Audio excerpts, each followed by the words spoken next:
Welcome to the April 3rd, 2018 regular meeting of the Lake Forest City Council. Tonight the invocation will be led by Reverend Tom Rogers from Abiding Savior Lutheran Church in Lake Forest. Is Tom not here? Okay. Mayor Pro Tem, would you like to lead us? Oh, okay. She defers to you. She's done the last two, so. All right.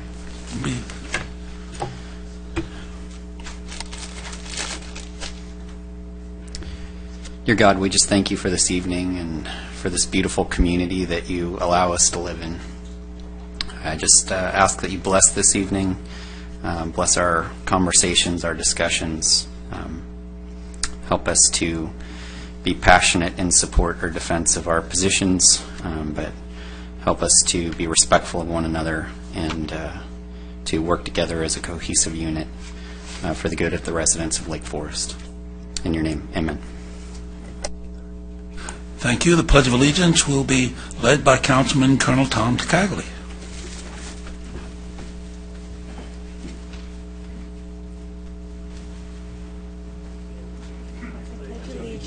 To the flag of the United States of America and to the republic for which it stands, one nation, under God, indivisible, with liberty and justice for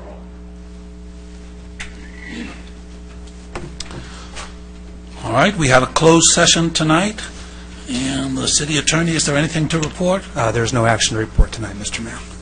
Will we ever have any action to report? Yes, we will, Mr. Mayor. Okay. Next on the list is the report from the student liaison. Sarah, is she here? Okay, we're having a tough time. Next on the agenda are the presentations. It's a proclamation designating the month of April as DMV Donate Life California Month, submitted by the acting city clerk. Jennifer? I'll move the presentations. Second that. Okay, vote please.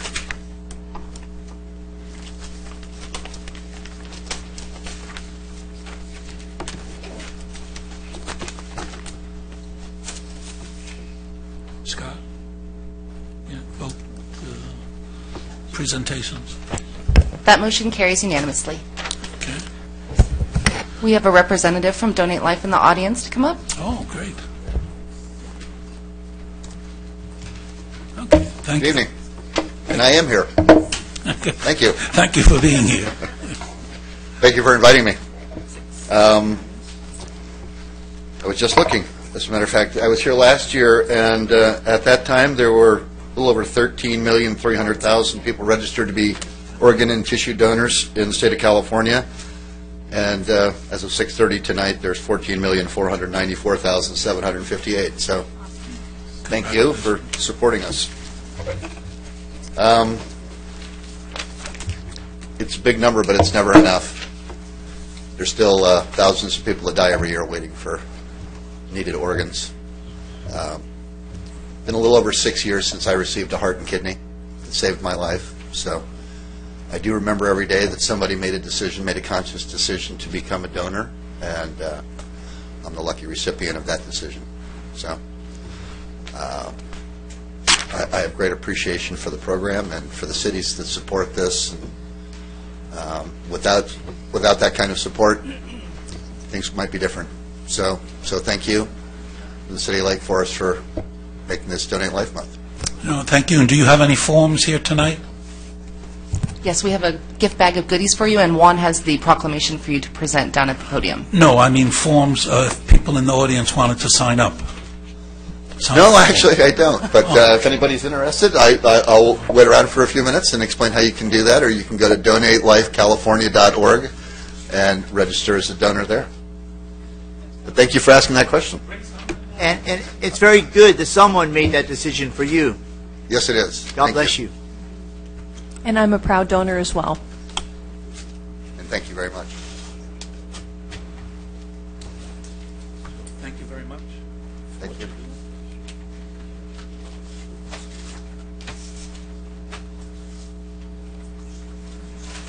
I'm embarrassed to say I'm not it's not on my card. If you will send me a form, so I was asking for myself. I will absolutely. Thank you very much. Thank you to the City Council.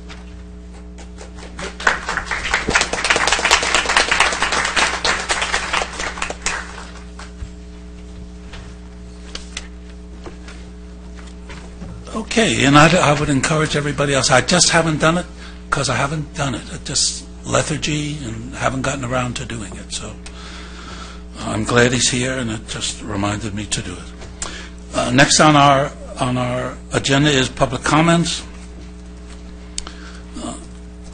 And you saw the video at work tonight. And but just as a reminder, if you want to speak, you fill out a blue card available over there. You hand it to Carlo over here. And do we have any speakers? Yes, Your Honor. Mike Black, followed by Joseph Moscatello.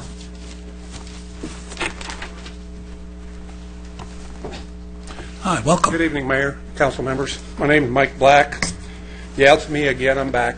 I don't like doing this, but it seems like I always have something I feel I need to get off my chest. Last council meeting, I told a quick story, which I hope brought forth a point that I was trying to make of when I lived in Seal Beach, and the board of directors of the Homeowners Association gave us all a ballot and a letter and told us to pick the color we wanted to paint the complex. Not that what they didn't tell us was that they had already made up their minds 2 weeks prior and already had the paint stored in the storage shed that they chose to paint. And I told you before, I don't like seeing you guys do the same thing. You asked us to come in here and speak, we speak, but you don't listen to us. Some of you do, some of you don't. Last meeting, Mayor, you commended Dwight Robinson and Scott Voights for being two people that did their homework on an issue that we were discussing. You recused yourself from voting for it because you didn't know anything about it. You don't seem to have time to learn about the issues that are being brought forth here, but you've got time to go on Facebook and send out emails criticizing other council members, criticizing the police department, criticizing people of the city that you're supposed to be working for. And yet when an item comes up, which is going to be discussed later tonight, which I'm not going to go into detail, but it's item 15 tonight, which is trying to censor council member Voights. Mr. Cagley, 2 weeks ago, you sat there, and after half a dozen or more people came forth, as they have in other council meetings, and spoke favorably about Mr. Voights, you made the comment that the censoring issue is out of your hands. It's just something you have to do. That when you receive a complaint from a citizen, you have to follow through with it, and you have to take it seriously. Okay, so Mr. Henderson came in here, and he attacked Mr. Voights. He had done it 4 weeks before or 2 weeks before that because Adam Nick has asked him to come in here and do it, so he does it. And he comes in here, and Mr. Voights, on the other hand, used his First Amendment right and had enough of it, and he attacked back. Maybe he shouldn't have done that. You talk a lot about the First Amendment rights that we're all supposed to have, but yet you don't accept the fact that you have the same rights. Mr. Voights did exactly what he should have done. He called the man. The man called him a liar. He talked about his poor attendance record on the vector control. The reporter over here pulled up his record. He had a 98%. So he didn't even know what he was talking about. But yet he still, because Adam Nick has asked him to, he come in here and he attacked Mr. Voights. I have paperwork that was just handed me tonight that I'm not even going to go into, but it's about a bunch of emails between Adam Nick, Martin Henderson, James Gardner, Alyssa Clark. And as I read these things, I can't believe that between the four of you, you said these kind of things to each other in emails. So when it comes to censoring people for doing things that aren't appropriate or aren't right. Time's up. Okay, yeah, well, we were watching for that red light, weren't we? I watched for the red light. When it comes I time watched to for the red light for everyone. Your people time's of up. Lake Forest, maybe what we ought to be doing is censoring you, Mayor, Your time's up. because you can't do on the Thank you for Facebook your what comment. you do to people. John Claycomb, followed by John Bush.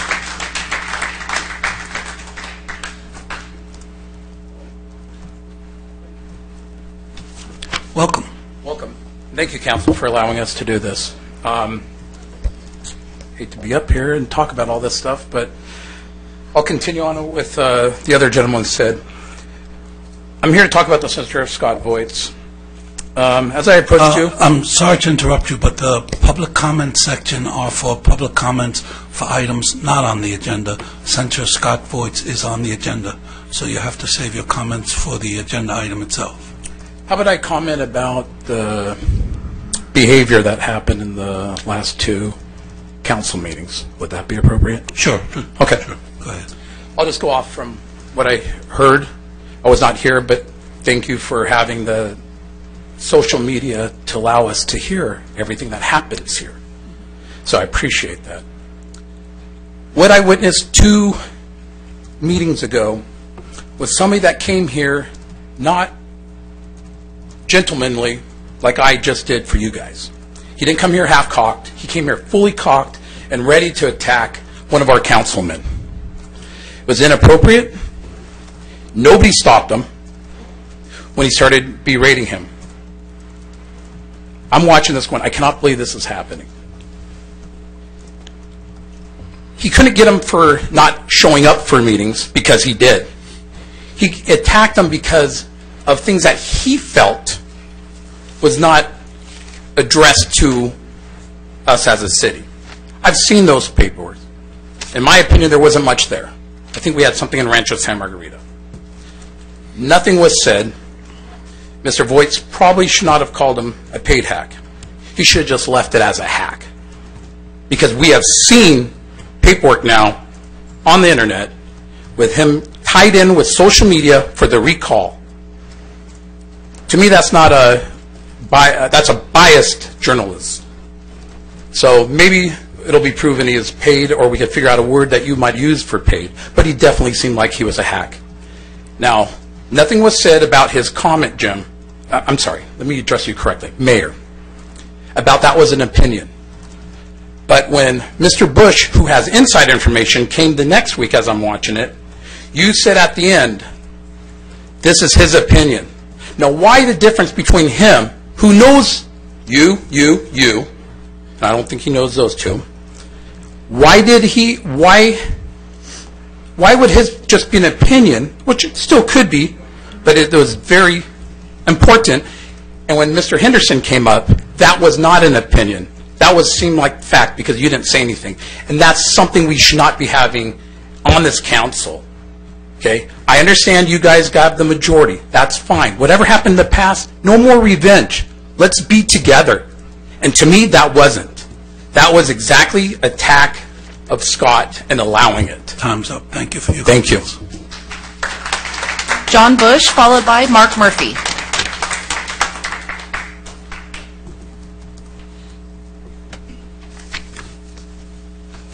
Good evening once again. Welcome. Thank you.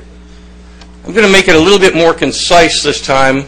I was told that it was a little over the wall last time, too many topics to try to discuss. So we're going to just really concentrate on my opinions. The whole book of opinions. Okay? Number 1, Mr. Gardner, your involvement in Ms. Basil's and Adam Nick's election campaign and your involvement in both of the recall campaigns. Extremely over the top. Extremely involved. Many places. Opinion. We talk about opinion. It's full of your opinion and how everything should be handled. Not just opinion. Your demands. Your request from your friend Adam Nick. Your request of me. Larissa Clark. Leah Basil. How we do it. When it wasn't done your way, we were all wrong. Because only Jim Gardner knows how to do that and run this city the way he wants it, with Adam Nick's money. I'm sick and tired of it. And I got a whole lot of reasons not to like it. I came to your house, picked up the database for the recall. Recall that, Mr. Gardner? That you were doing all of the validating for? Yeah. Because you didn't have the money to pay somebody else or whatever. But for the first few weeks until your back got bad, you were doing it. And I came to your house and picked that up from you. It's amazing how involved you were in having such an opinion on Facebook about everybody else. Mr. Voigt, Mr. Robinson, and Mr. Hamilton, who I basically single-handedly took off the city council. I don't regret doing my job, but I do regret being your little puppet and Adam Nick's puppet for the money in here. And Ms. Basil, I've reached out to every one of you this week. I've reached out to you, Adam Nick, and Hamilton. Guess what? Ms. Basil did not answer. I asked her just to give me her point and kind of face up to some things. I know you got caught up in Adam Nick's money game, but you're in the wrong place now. Gardner, you've been caught up in this game forever. Mr. Kegley, I don't know what the heck's the matter with you because you got caught up into it and you know it. I reached out to every one of you. You know who I got calls from? You know who I talked to? Mr. Robinson, who I headed the campaign to burn him. Mr. Voight, who I was part of the recall on his. And Mr. Hamilton, who sat with me for an hour and a half, giving me his point of what happened. You know, I feel bad for those three people. The gang of three, it's not a gang. They're three members that literally tried to help the city. You want a gang, you got it sitting right in front of you, bought and paid for. And I'm asking right now, my request for this evening is that Tom Kegley, Jim Gardner, and maybe even Leah Basil stand up and resign themselves from the situation and the seats they have that they do not deserve to hold because they're bought and paid for and you don't belong in that board. Time's up. Get up and go. Mark Murphy, followed by Megan Soman. Just 1 minute, I'm going to respond. Generally, I don't respond. The other day, I was, my phone in my car was giving me some trouble, and I cursed at it. It's a silly thing to do. And she replied back to me. It's a woman. I guess most of them are women. She replied back to me, I won't dignify that with a response. I thought that's pretty classy. Anyhow, when John Bush first spoke, that was my thought there that, you know, and generally speaking, I don't respond, even when I'm attacked. It's your right and your privilege and the privilege in this country for you to come before us and say anything you want. I mean, it's America. But since John Bush seems to be going to be here with us for a while, then I thought it important for me to fill you in on some of the background in this situation. On or about July... But it's got to be a limited response only. Yeah. 1 minute. We don't want to hear you. We want to hear them. Yeah. On or about July 2017, John Bush got into a contract dispute with Adam Nick, and as a result of that, he threatened me. You can sit down, Joe. Oh, no, you're going to attack me. I'm going to stand I'm here. not going to attack you. As a result of that, he threatened me with going public and embarrassing me with something that I had no idea about unless I responded to Adam Nick and got Adam Nick to pay him off. Well, I didn't do that because I had no idea what he was involved with Adam Nick. John then went on to claim that that the signatures had been forged and he was going to the DA. And as you know, no one up here is in jail or has been convicted of being forged, of forging signatures. He also claims he was Leah Basil's campaign manager and Adam Nick's campaign manager. And Leah can speak to that as well. So there isn't enough time for me to refute all of John's claims, but I think it's worthwhile for you to know the context in which John appears here today. So thank you. Thank you. John, you had your time. Oh, no.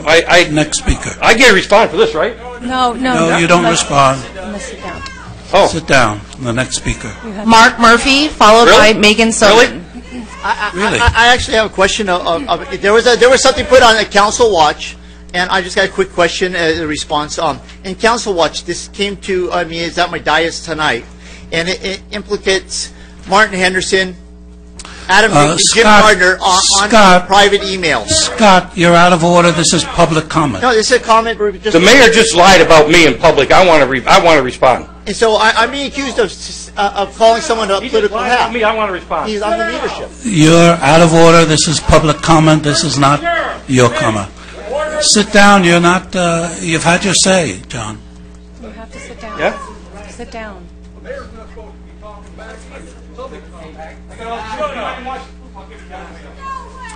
Okay. Welcome. Good evening. Nice to see all of you in person. My name is Mark Murphy. I'd like to read a couple things that are not an attack. I'd like to be very clear about that. I'm reading directly from Council Watch that released some emails, I'm not sure how many people here tonight at the meeting are aware of this, so I thought I'd read down the list. Basically, in the council recall, Adam Nick, Martin Henderson, and James Gardner are directly involved in the campaign. 3 emails in one are discussing a meeting which took place between several of the members. Larissa Clark asked Adam Nick directly for permission to communicate with the volunteers, even though she's the primary officer. Right? Clark indicates her and Henderson are reviewing drafts. Clark indicates Gardner has very detailed info to supply. Clark wants to inform volunteers they will no longer gather signatures and instead the paid petitioners will be utilized. Nick directs Clark to not publicly disclose the paid petitioners. Nick, quote, "This campaign must have the appearance of grassroots efforts." Let that sink in. And here's the last one that really we should pay attention to. Nick indicates that all the people on the email chain, which by the way is Martin Henderson, Jim Gardner, Larissa Clark, Adam Nick, and John Bush. He says all the people on the email, which includes Gardner and Henderson, must give consensus to any communication. Martin Henderson and Jim Gardner are directly in the command decision to make sure what gets communicated. That's not being idle. That's not being a passive person on a campaign. Martin Henderson is very active and acting, at least if not in kind. He's not paid necessarily. I don't see any evidence of that per se, not yet. But definitely he's performing duties in kind. He's also in the approval chain for releasing information. There's a second email as well where basically Larissa Clark writes, "Do not release numbers to the public. We don't want to discourage the volunteers." I'm not sure if everybody's seen all that, but I find that extremely, extremely problematic. Were you aware of this, Ms. Bessiel? I saw the email. Were you aware that this was occurring at the time? I had no involvement in the second recall. Or were you aware of it? Aware that this was set up? I had no involvement in the second recall. Yeah, I hope no emails come out on that one, huh? Mr. Cagley, were you aware of any of this? Thank you. Thank you. Megan Soman, followed by Bob Holtzbach.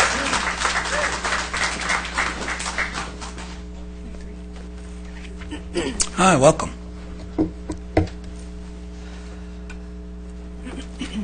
Good evening. I'm actually here to speak about a different topic tonight. Honorable Mayor and members of City Council, my name is Megan Soman, and I'm a resident of San Juan Capistrano and a 911 dispatch supervisor for the Orange County Fire Authority 911 Center, where I've worked for over 10 years dedicated to your safety. Mayor Pro Tem Basil sits on the OCFA Board of Directors, where she represents the rest of the City Council and Lake Forest citizens.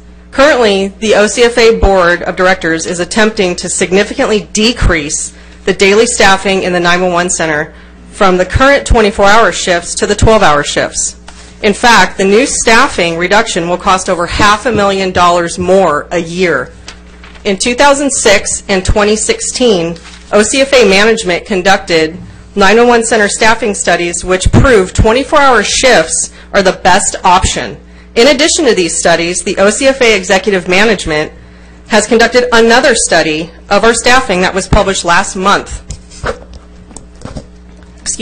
Which was published last month. It also supports these 24-hour shifts and proves that they are advantageous for the fire authority, its members, of the city, and taxpayers. In addition to copies of the new study, I've also brought each of you the 911 dispatcher's response to this new study. Under the existing 24-hour shift schedule, there are 10 911 dispatchers on duty 24 hours a day. With the 12-hour shifts, you would see as much as a decrease as 4 dispatchers each day.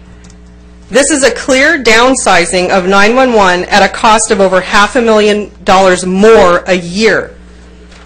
Currently, Our 24-hour shifts that we work, we only get paid for 17 hours of those hours. We do not get paid for sleep time. We only get paid if we are woken up due to emergency activity.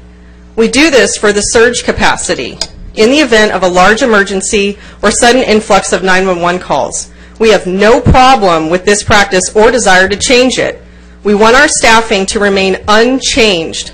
If we are switched to 12-hour shifts, you are paying $500,000 to lose this imperative capacity.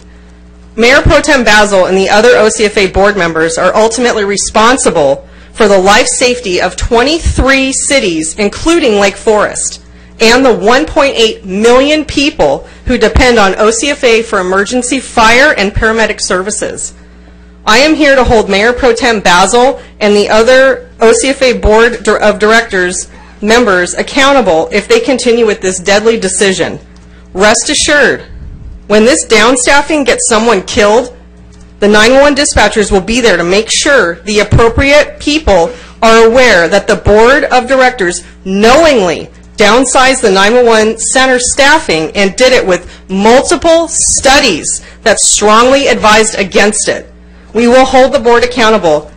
Please don't jeopardize the safety of your citizens. Thank you. Thank you. In response to that, the OCFA has met several times to discuss this. A little bit of misinformation.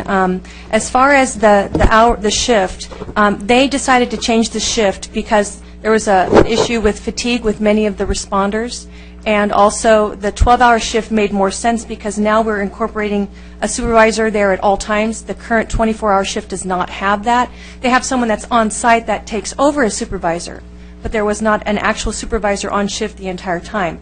So this new model will actually change that to put proper oversight to make sure that everyone is running properly.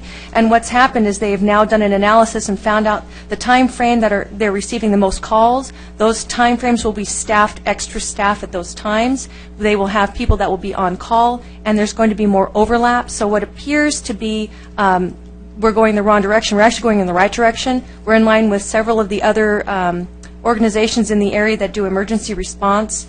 So we're in line. We have had advice from several members of the OCFA and the Board of Directors. We had several discussions after the initial decision was made, and they have decided to continue with this because we feel that it is the safest model for the emergency responders. We want you guys to be at your best, and we're actually looking out for your personal welfare in this decision. And I think that the OCFA made a very good decision because ultimately what comes down to is we want the safety of our residents, and we want the safety of the people that are answering the calls. So that was, if you have any questions, feel free to call me. I'll be happy to talk to you. May I comment? May I respond? No, this is not the time to do that. Okay, but just it's not fair for you to throw out comments like that and say that you have a study and some numbers because you haven't provided that to the fire authority or the dispatch staff. But this is public comments. You're not allowed to respond. Thank you. You can call me, though. Give me a call. We'll talk. Just a tip for people who plan to talk and have material for us. You know, the chances of us reading something while you're talking are pretty slim. So if you do plan to give us material and you get that to us by Thursday, we can have read it before the meeting. But if you give it to us at the meeting, it's pretty hard for us to read it. Also for the speakers, we are doing this on Facebook Live, and just be sure that you speak into the mic so that everybody at home can hear it. Do we have anyone else? Yes, sir. Bob Holtzclaw, followed by Randy Johnson. Yeah, welcome. Welcome. Thank you. Bob Holtzclaw, resident of Lake Forest. I have just some real quick questions here, so I'll get on with it because I use my 3 minutes. One, Mayor Gardner, were you ever paid to validate recall signatures? Did you check with the city if there's any conflict of interest to validate recall signatures using your First Amendment right to do this? Did anyone hire you to do recall signatures, or did you hire anybody to get signatures? No. Did Adam Nick pay you to validate any signatures? A Councilman Cagley, I know your honesty and integrity as a military officer, so we both belong with the same line. Did you receive any money from Adam Nick? Did you pay me or any volunteers on your campaign? Actually, I donated to your campaign. It's on your 460. Was Adam Nick considered a private PAC, and you had no influence of his campaign? And I think Mr. Robinson probably could explain what PACs are. I just want to make it no disrespect to you. I just want someone else to come with that idea. Me, I never received any money from Adam Nick or during the recall or working for Colonel Cagley's campaign. I was a volunteer. I think volunteer means exactly what it says. I was a volunteer. John Bush was supposed to receive a bonus for X amount of dollars for he could get. He sent his people out to homes and told them that their signature didn't count, so if you would re-sign the petitions. So that's why we wound up with 1,769 duplicates. Actually, we're only 321 signatures over the amount.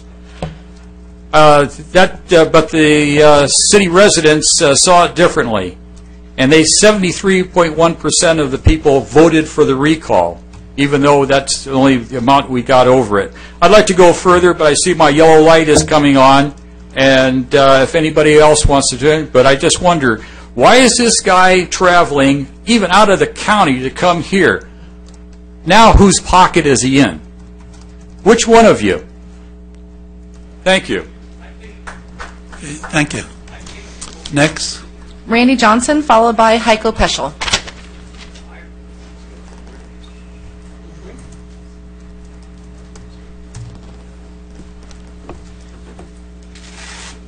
Welcome. Oh my gosh, what excitement tonight. I'll tell you, I feel like I jumped in a time capsule and went back to Chicago. It's 1930.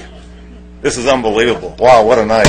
Anyway, I submitted something to you. You should have it by this time. Hopefully you've read it. And it concerns the district elections and the demographic analysis that was done back on April 7th, 2017.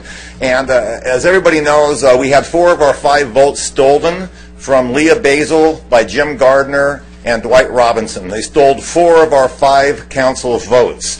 And they kept this report secret from the citizens of Lake Forest until they actually passed the district elections and voted for it. And then they didn't bring it forward until I came up to this podium and demanded that they release it to the public, which they have. I had to go through an ALF report and get a public records request in order to get that information. Okay, and it briefly discussed the Federal and California State Voting Rights Act. It's very interesting. I've submitted it. It's going to be online for everybody to read, so you don't have to put in an ALF request. Just go to the supplemental information with this meeting under my blue slip, and you can read it for yourselves. Okay, so it analyzed the 2014 and 2016 elections using data that was applied to scattergrams to plot dots on a chart that represented Latino or white-black voter preferences. And what it came down to is that it came to a final conclusion.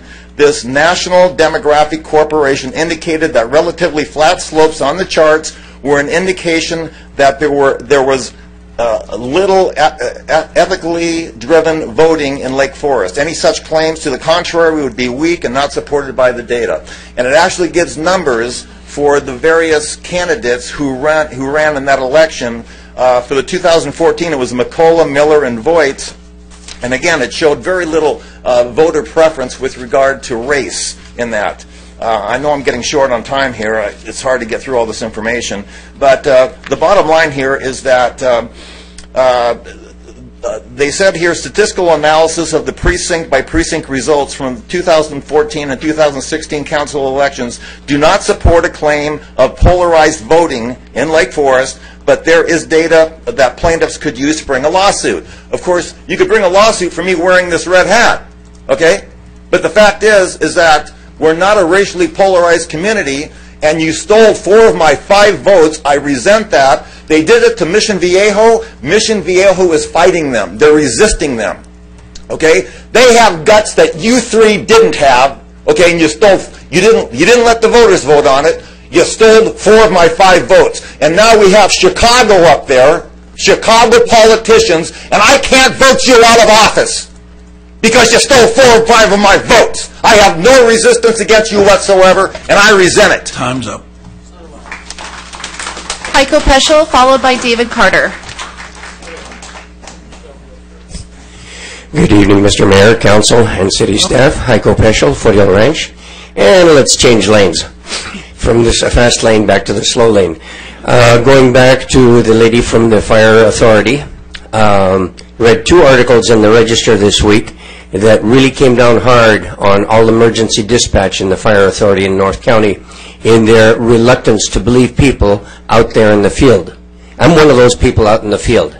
I have an emergency placard from the county that says I'm allowed to go out there and be part of Fire Watch. If I call something in from Fire Watch and that fire emergency folks don't bring somebody out there, not only am I going to be unhappy, but the people who lose their houses are going to be a lot more unhappy.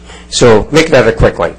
Going back to about 1974, a friend of mine was minding his own business as an attorney in the city of Irvine when he was asked to be part of a group to come together with a recommendation as to how the city of Irvine should develop the northern part north of the 5 freeway. So they did that. They came up with a really nice presentation, gave it to the city council. City council said, oh, but we have our own ideas, and completely ignored it.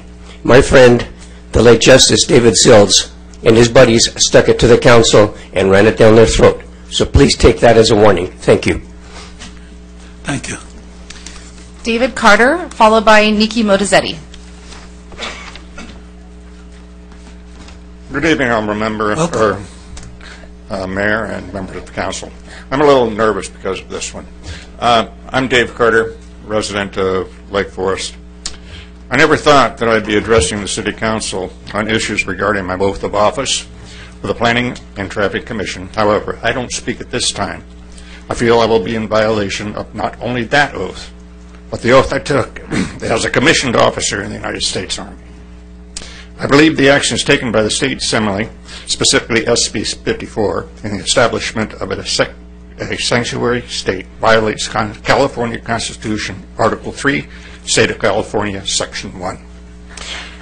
Section 1 states, the State of California is an inseparable part of the United States of America, and the United States Constitution is the supreme law of the land. That was added in 1972. My oath of office clearly states I will support and defend the Constitution of the United States and the Constitution of California against all enemies, foreign and domestic, that I will bear true faith and allegiance to the Constitution of the United States and the Constitution of the State of California. Through my research of the state constitution, I was unable to find any reference to immigration as a function of State of California's constitutional responsibility. Therefore, immigration falls under the Constitution of the United States, and all federal laws should apply. I believe that SB 54 and the establishment of a sanctuary state are in violation of federal law, and subsequently make it impossible for anyone having taken the oath of office as prepared by the Secretary of State of the State of California to comply with their oath without serious contradictions of allegiance. At the March 20th, 18th Lake Forest City Council meeting, under public comments, Mr. Randy Johnson entered a request to support the Los Alamitos Sanctuary Challenge. I believe this is true. The City Los Alamitos Mayor Pro Tem Warren Kasamoto correctly states in his background discussion, it affects the City's Council's oath and the oath of all commissioners to support and defend the Constitution of the states. In his view, the contradiction, it is impossible to comply with both the Constitution of the United States and the Constitution of the State of California when two governing documents contradict each other. The order of precedence need to be invoked and followed. In closing, he states, In this situation, his belief is that the Constitution of the United States has precedence over the Constitution of the State of California. Therefore, I am in favor of the request to support the resolution and/or ordinance that was requested at that last meeting. I say this as part of my obligation. Time's up. Thank you. Mr. David Carter, I want to say thank you for your service to our nation, and that I did make the motion that the City of Lake Forest sends a resolution in support of Proposition SP 54 to Los Alamitos in their challenge to the state sanctuary. So thank you, Randy Johnson, for bringing it to our attention. Thank you, Mr. Carter. Thank you. I expect it's coming up at the next meeting. Nikki Motozetti, followed by Larissa Clark.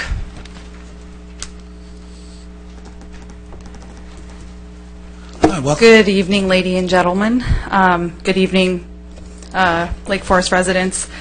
Two things. David, I want to agree with your sentiment regarding the sanctuary city-state thing that's going on. I'm actually a daughter of immigrants. My parents still have very thick accents, and but I believe in the rule of law. They came here legally, they did all their paperwork, and they never took a dime from the U.S. government, even when their backs were against the wall. Never. So I get a little emotional with that, because there are a lot of people taking advantage of us taxpayers. As a study, they had someone come into this country illegally, and they were able to obtain about $7,000 a month in services and monies. I mean, I think as a city, we need to get together with the other counties, and the county of Orange needs to cut off all welfare benefits to illegal immigrants. So, and I would like to propose that. So that's one thing. The other thing I'd like to discuss is sort of personal, and unfortunately I'm going to bring it up considering what's happened here in the last few weeks. You know, I have been in front of the California Public Utilities Commission in the form of my business. I've been in front of judges and rooms full of attorneys, but I have never been in a room with people that are so reproachful in their behavior.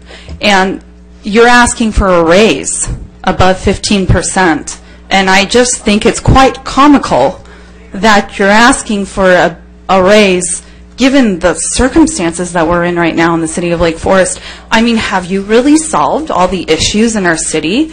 There's overflow issues. Builders are building homes like in each other's armpits, and no one's saying a darn thing about it. So I'm really disappointed. I had a smear campaign when I ran for office. Someone wrote really silly things about me as if being an athlete was a negative in this life. And I'm not as old as some people on this council, but most of my life has been documented on the internet because that's how it started, was in my era. So, you know, the character of some of the folks here on the city council I think needs to shift. And you need to stop spreading falsities about people. And I can tell some people, even in the audience, are puppet masters for some of the folks here on the bench, and that's really, really sad. I mean, coming from where I come from, I mean, use your ethics. Thank you. Larissa Clark, followed by Rudy Padrol. Welcome. Welcome. Okay. Larissa Fella Clark, resident of Lake Forest.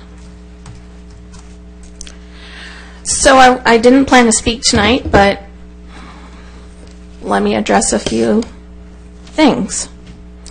During the first recall campaign, the female signatures were threatened and harassed by Hamilton and Voight's supporters. When I began the second recall campaign, I didn't want to expose our women to this type of abuse, because when I was collecting the original signatures to file the petition, the moment they found out where I was employed, a phone call was made. And my employer called me into senior leadership. Shortly after that, I was openly, what I felt, told to be quiet in a meeting when I wanted to discuss some traffic because of where I worked, and there could be a conflict of interest. At that moment, I felt like the intimidation had already begun and somebody knew I was collecting signatures. I knew that the threat was out there and the spies were there already. After I submitted the signatures, Adam Nick came forward and offered a vendor to collect signatures to protect the volunteers. John Bush was a necessary evil after our first meeting. I discovered this is what it has to be. His agreement was with Adam Nick. I didn't know anything, never saw the contract, nothing. I dealt with the volunteers. I would like to address the email, which is my personal emails that were released. On these emails, of course, I'm communicating with the vendor hired to help me. So he's on there with Adam. Mr. Gardner needed to verify the signatures because I was adamant that they must be good to not charge the taxpayer money. I had not received my DVD from the ROV, Registrar of Voters, yet. It was the first 3 weeks. On this email, after I learned about a bunch of stuff that Bush and his sales pitch gave me, I complied with those that were more experienced in this because I just wanted it to be successful. My time is running out, but if any of you behind me would like a detailed answer to some of your claims about my personal email that was released, I will be happy to talk with you, because it all boils down to we were planning a strategy and I was seeking advice Time's up. to help myself. Thank you. Time's up. Relay for Life, South Orange County, followed by Martin Henderson.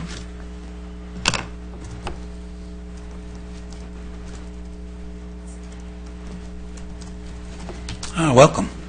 Yes, hi everybody.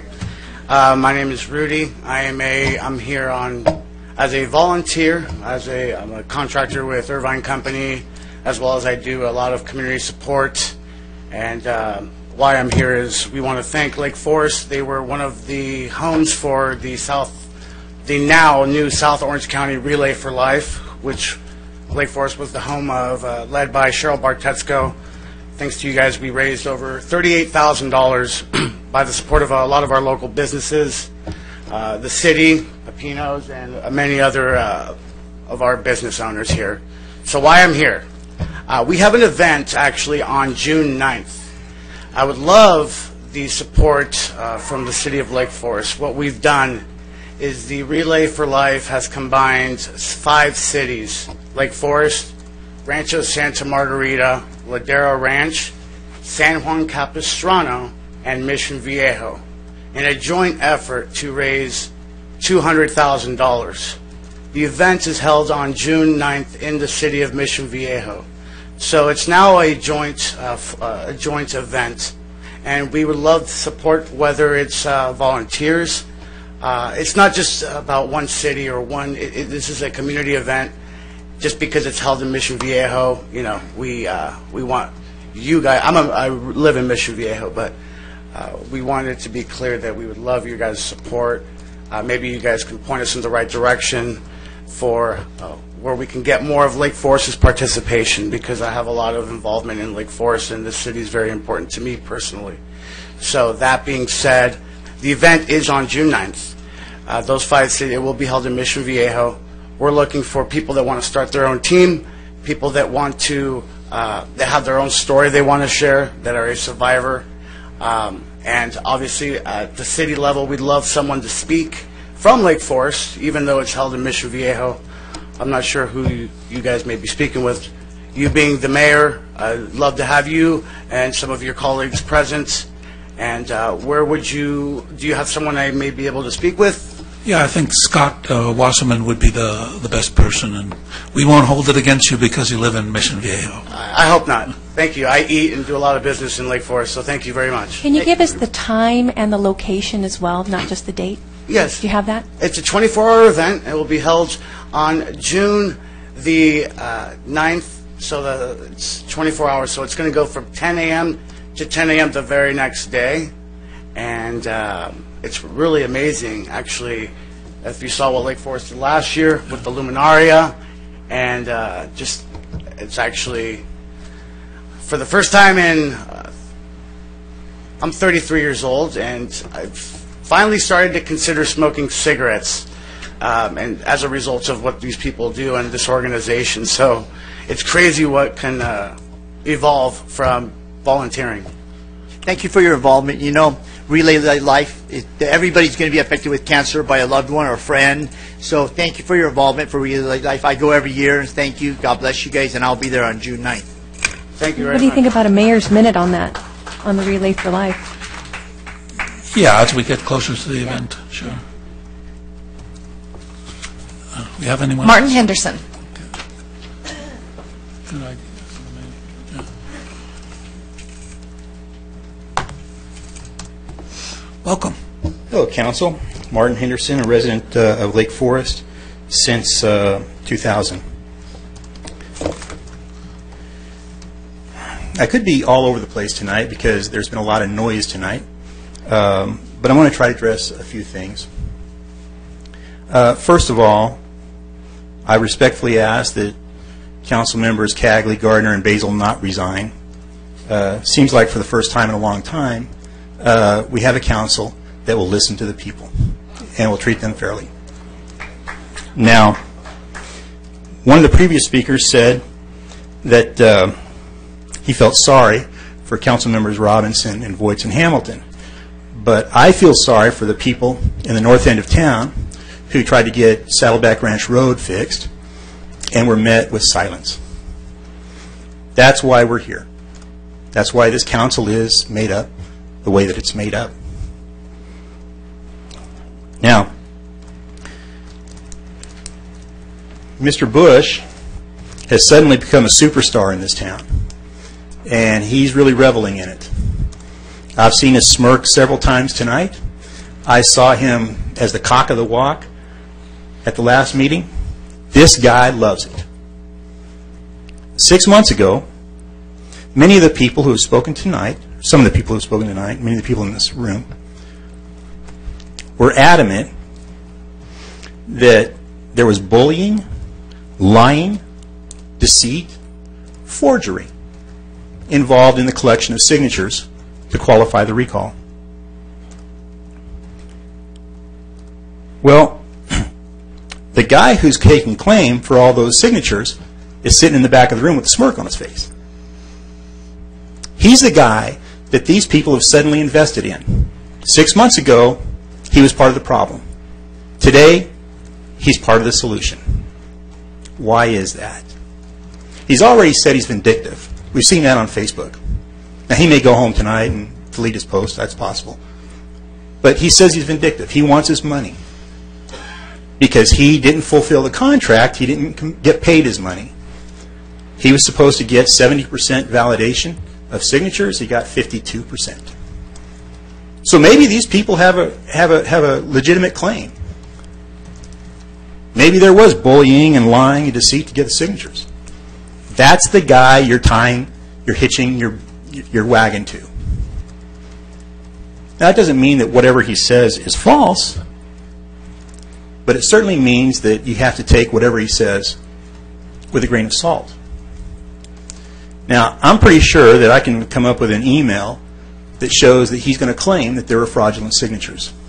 If there are fraudulent signatures then, and he's claiming fraud now, he was the one who was responsible. Time's up. Thank you very much. Thank you. We've had no further requests. Do we have any from Facebook Live? Quite a few, Mayor.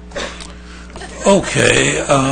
Well, we have a 30-minute public comment section, which we've already overdone. I'll ask my colleagues, do we want to extend that, or do we want to, the other option is to leave it till the end of the meeting and we can answer the questions. So the question is, do you want to do it continue now, or do you want to wait until the end of the meeting and then do it at the end of the meeting? Any preferences? Can you give us an indication of how many is quite a few? About 7 or 8. 7 or 8. And you're reading them, so I'm assuming these are sentences or paragraphs. They're not 3 pages incorporating 3 minutes? Yes. Okay. I would say just listen to him now then. If there's just 7, he should be able to read them within a couple of minutes, would be my guess. So. Okay, is everybody okay? Okay, go ahead. Thank you. From Julie Mayer Grable, comment to council. Who attended Judge Carter's meeting this morning? I would like to hear about the city's participation in Judge Carter's hearing today and what specifically our role will be involving the homeless relocation issue. Are we involved in the meetings with Irvine Mayor Don Wagner? It is time to become actively involved. Thank you. I attended along with City Manager Deborah Rose, and did you want to talk about that later when the city manager portion of the meeting? Yeah, so we'll discuss that later during the city manager portion of the meeting. Dwight, I believe you were also there, right? I also attended, and I know our city attorney, Mal Richardson, did as well. I was in an overflow room and then met with Mal and Deborah after the meeting. So They made the mayor sit in the jury box. It was quite a funny arrangement. I was in a jury box in an adjoining room as well. No coffee, no orange juice, no biscuits, nothing. 3.5 hours just sitting there. From Nevin Merkovich, my apologies. Comment to council, please join other cities and sue California to avoid becoming a sanctuary city. If not, you will have lost my vote. Yeah, once again, that's city manager, that's coming up at the next meeting, right? Yeah, thank you. From Hugh Jazz, comment for council. As Lake Forest Hugh Jazz, I want to say that Mayor Gardner, Tom Cagley, and Leah Basile should resign. They are corrupt, and time will tell what an outrageous group of criminals they are. I call on District Attorney, Attorney General of California, and U.S. Attorney General should investigate this criminal enterprise. Resign now, all 3 of you, Mayor Gardner, Tom Cagley, and Leah Basile. Next. Debbie Cleaver, comment for council. Will Lake Forest follow the federal government ruling that our state is not following federal law and is not a sanctuary city? I don't want a sanctuary city. What California is not in the best interest of our citizens. We've answered that several times. Charlene Maggio, comment for council. Will Lake Forest follow the city of Huntington Beach in its opposition to California and its sanctuary state status? Again, coming up next week. Sam Castro, comment to council. Change the city name back to El Toro.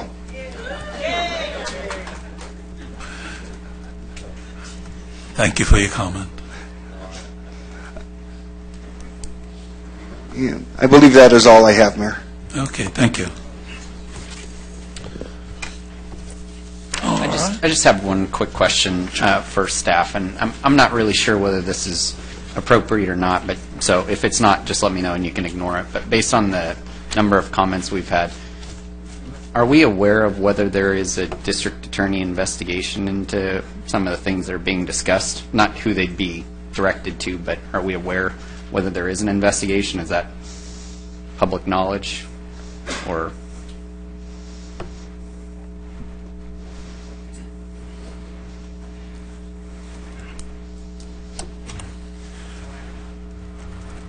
What the DA is engaged in terms of these allegations, we don't know. I have spoken with the DA in the past. I have no knowledge at all. I don't think staff does either about whether they're investigating this or what the extent of that investigation is right now. I know that they have spoken with individuals about issues pertaining to the recall election.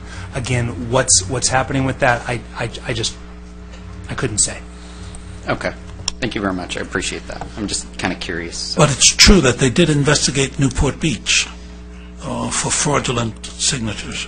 My understanding is that there was or is an investigation involving Newport Beach, correct? And I think that Lake Forest and Irvine and Newport Beach are still active investigations, according to my sources, that they're still active open investigations.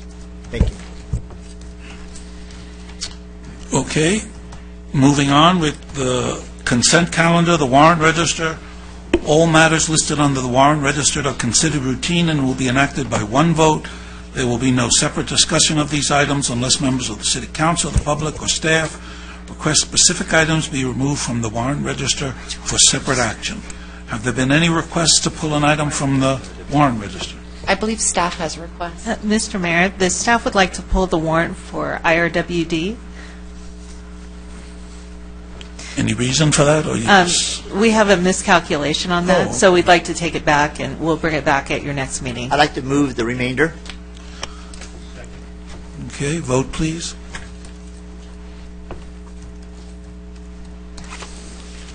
That motion carries unanimously.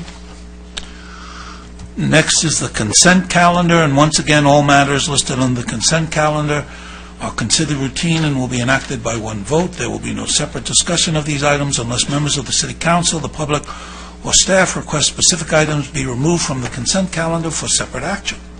Have there been any requests to remove an item from the consent calendar? Yes, Your Honor. Item number 5. Item 5. Okay. And I'll pull number 8.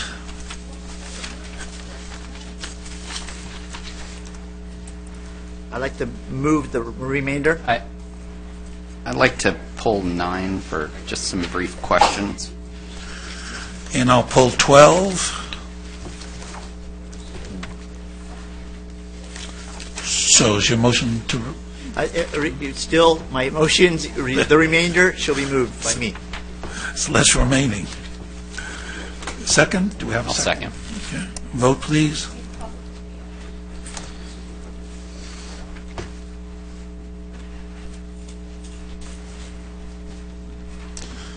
That motion carries unanimously. Okay. Item number 5, minutes of the regular meeting of the City Council held on March 20th, 2018, pulled by a member of the public. Randy Johnson?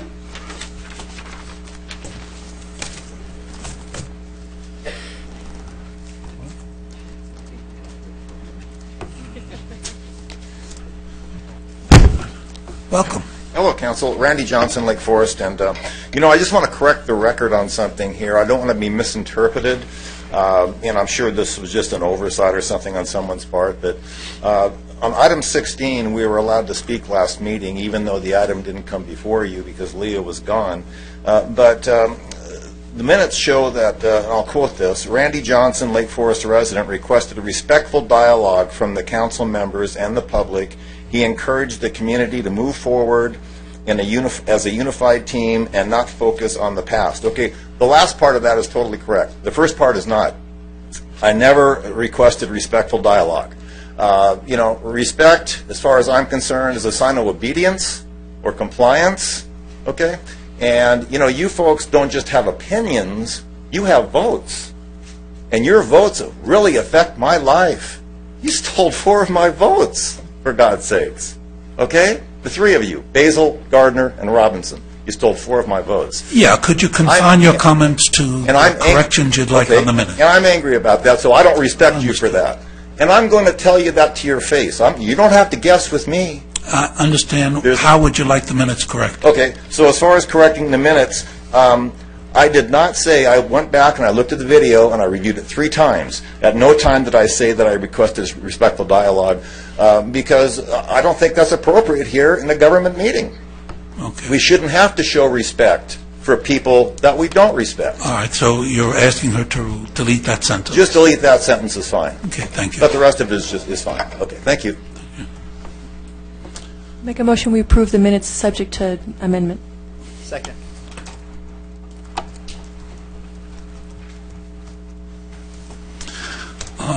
I pulled item number 8. I'm sorry, Mr. Mayor, we have one more. I'm sorry. There it is. That motion carries unanimously. Thank you. I pulled number 8, and I just want to thank the city manager. This is the first time in the city's history we've had a city manager report, and I found it very informative and valuable, and look forward to more reports, so thank you. I appreciate it, too. It was great to be able to read all the updates as they are. But the best part is, I mean, we get weekly updates privately, but now this becomes public record for the residents to be able to read it in the agenda and know what's going on. And I think that level of transparency with what you guys are trying to accomplish, I commend that, so that's great. I commend that to Ms. Deborah Rose. I thank you for that, and I'll move the agenda item. Do I have a second? Second. Vote, please. That motion carries unanimously. The next item is item 9, third amendment to the agreement with Hinderleiter de Lamas and Associates for sales tax service. Thank you, Mr. Mayor. Appreciate that. My question is somewhat related to the item. It deviates a little bit, but my question here is, are there opportunities similar to this where there's basically a commission for found money for other areas? So, for instance, fees that we might be collecting. I don't know exactly how property tax might work, and if there's something that's missing there. And they're doing a fantastic job. I'm glad to see they're getting what they're getting, because they're getting basically a 15% commission on recovered dollars. And I'm just curious as to whether or not there might be some other revenue sources where that might make sense. Yes, there are. They also do property tax for us, but the county does such a good job with property taxes that very few property taxes are misallocated to, outside of our boundaries, or to Irvine, and Irvine coming back here, or Mission Viejo. So they do it for property tax. There are a few other things when we bring this contract back. It's up June 30th, so we're going out to RFP. They do a couple other services, transient occupancy tax. They do a business license tax. So when we bring this contract back, those are things that we will bring with you into that contract. Okay. And I don't know, I can't think of all the revenue sources off the top of my head, but I mean, franchise fees. They also do franchise fees. Is that a pretty flat amount? Yeah, that's a pretty flat amount. Okay. Bigger cities, you'd probably want someone looking into this more. We're a little smaller, where I don't think there is much loss as, if you're the city of Los Angeles, or the city of Huntington Beach, city of Santa, a much larger volume coming in. But we can look into, they provide a lot of these different services.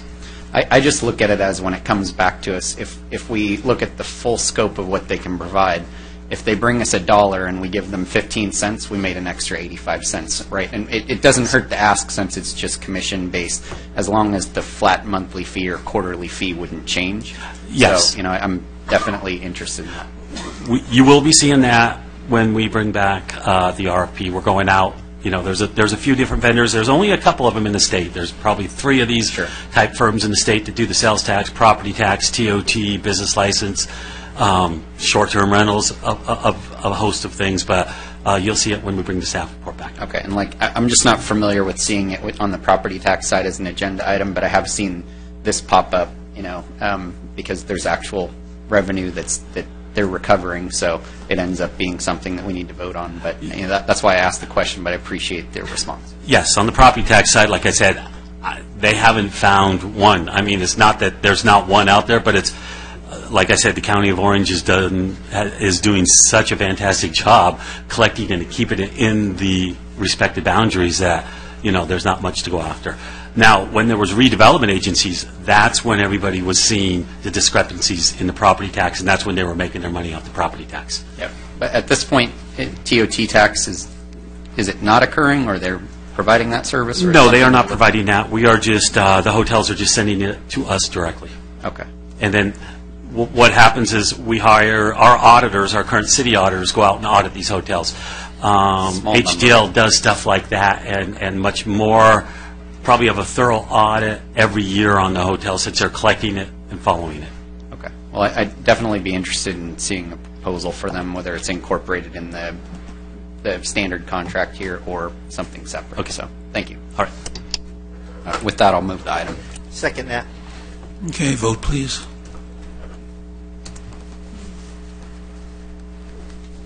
That motion carries unanimously. Okay. Item 12 is the award of the contract for maintenance of security camera systems at Sports Park and Skate Park. I pulled that, and the reason I pulled that is to ask the question, with regard to Veterans Park, is it possible that this same system can be used at Veterans Park? And if so, is that something we should be looking at before we do the park, and then have to dig the concrete up and then do it again? Thank you, Mr. Mayor, for the question. I believe it is. If it's something that the council is interested in, it would be worthwhile to have the new contractor walk the park and advise as to what would work there and what would be feasible. And is that something that should go in the budget, or should we agendize that, or how should we deal with it? We are going to have an upcoming item on Veterans Park, and so we can include some information there. And then, of course, since there's a cost implication, we could bring that back during the budget process. So your budget workshop is May 9th, and so we could talk about it then as well. Okay, thank you. Just since I hadn't given it much thought, but how much of this is hardwire now versus wireless? You know, I'm going to ask Sure, I Laura asked a tough question. Laura's going to So, know the... I mean, if it's wireless, I don't see much of a rush need, but if it's hardwired, I totally understand what the mayor's position is. Laura Lissack, Recreation Manager. Good evening, Mr. Mayor and fellow council members. It's about half and half. We have now put in a new system at the sports park along with the skate park. Most of it is wireless, but we still have the original system at the sports park, which still has some wires. Okay, and the part at the skate park, are they having to tear up concrete to put this in, or No, so this is all no, it's wireless all and- wireless there. Okay, all right, thank you. Sure. Any other questions? Thank you. All right, with that, I'll move the item. Second that.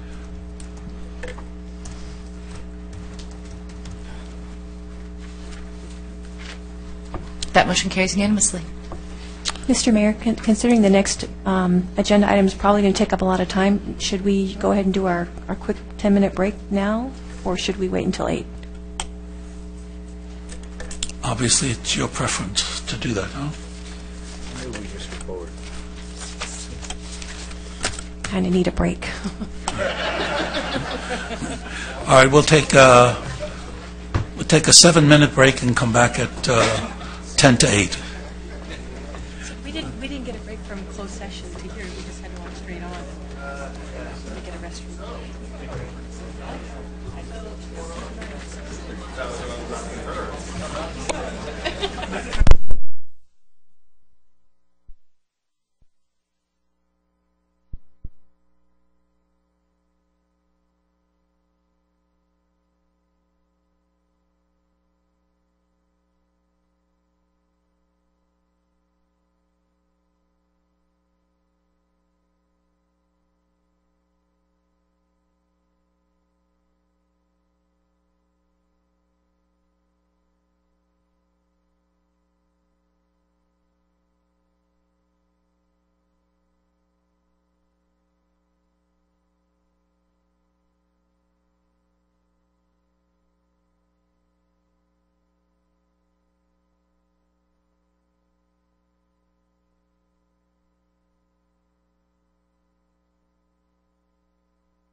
Council, your 7 minutes is up.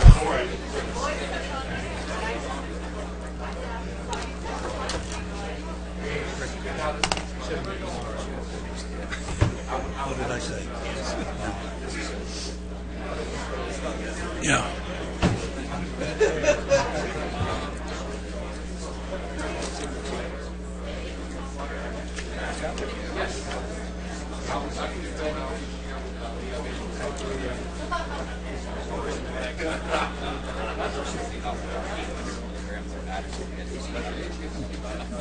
It's not going to, in the next part of the meeting, it's not going to get you very far.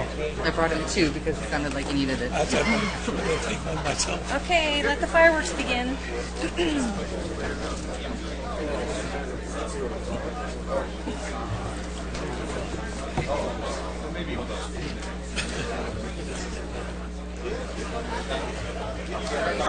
Okay, let's get going. Please have a seat.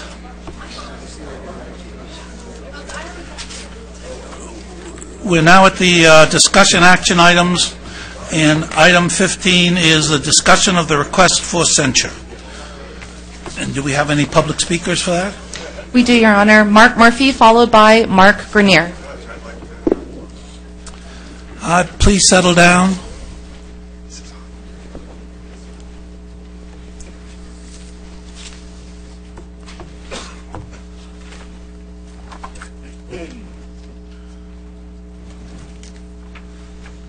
My name is Mark Murphy, and I'd like to speak welcome. Against or towards this issue against it. Here's what I perceived when I was watching online. I saw Martin Henderson come up, talk about an issue, and then I saw him accuse a council member of not paying attention to something that he should have, and that council member said there was nothing to report. And then basically tried to get underneath this council member's skin, and that's Mr. Voights. It was pretty apparent online. I mean, I wasn't even here, and you could tell. But what's transpired since then was that we've got more information that's come out.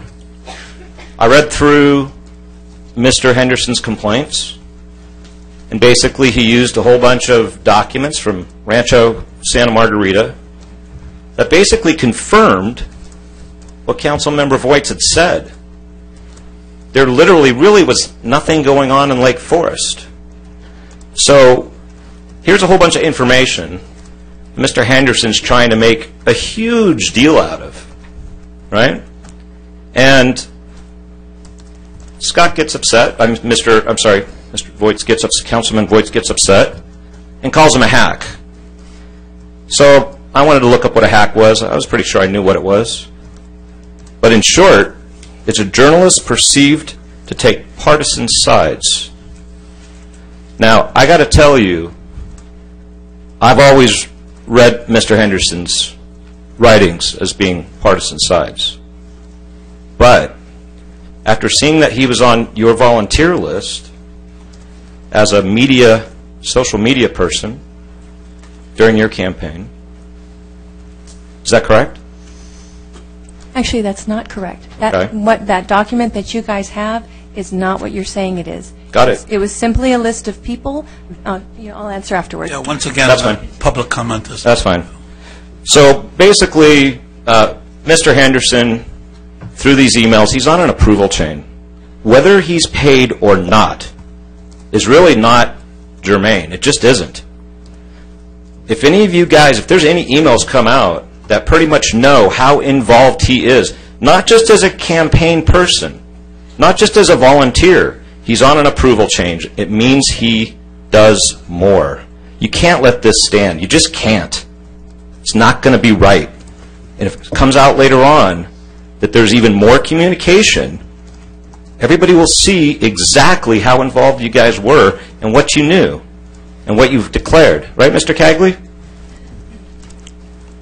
Are you aware of Martin Henderson being involved, volunteering on any campaigns? Time's up. Thank you. Thank you. So I'd just like to respond. May I just quickly respond to that one comment about a document that showed up on Facebook. The document that people are referring to, it's an Excel spreadsheet. When I was running the first recall campaign, I met a lot of new people I didn't know. So whenever I made a contact with anybody, I wrote down their name, their phone number, their email address, whatever I could get a hold of, just so I could have it for reference. So that document was only an attempt for me to reach out to people to see if they would be willing to volunteer to help me with my campaign because I'd made contact with them before. It means nothing but that. Those people were not people that were part of my campaign. It was just a feeler list to see if anyone was interested in helping me run for office. We have anyone else? Mark Grenier, followed by John Bush. Good evening. My name is Mark Greiner. I've been a resident of Lake Forest since 1988. I'd like to discuss Lake Forest's personal politics of personal destruction. When did it become okay for a professional blogger to come in here and attack a sitting council member and read him the riot act, insult him, and call him a liar? And then that councilman reacts back, and now all of a sudden he's on the hot seat. When did it become okay for the mayor of this city to post on the patch articles that are derogatory towards Councilman Robinson, Councilman Voights, and ex-Councilman Hamilton? When did it become okay for people of this city to write letters to employers, people they don't agree with, and try to get them fired from their jobs and ruin their livelihoods and their personal life? When did it become okay for somebody to write on Mayor Gardner's Facebook page about hopefully Councilman Hamilton will be found dead on a desert trail in Arizona, and that post stayed up for 2 months, and you made a comment on it 2 items down. It was never removed. The writer of that was never admonished. When did it become okay for the assistant administrator of Leah Basil's Foothill Ranch or Tully Hills website to refer to people as white trash, rednecks, retards, and rejoice over the fact that Councilman Voight's leg was broken? When did it become okay? I'm sorry. My mama used to tell me, you're going to be judged by who you associate with. Some of you people are associating with the wrong people. And we're watching. We're watching what you say, we're watching what you do, and we're watching what you don't say and what you don't do. And we do deserve better as residents of Lake Forest. Thank you. Thank you.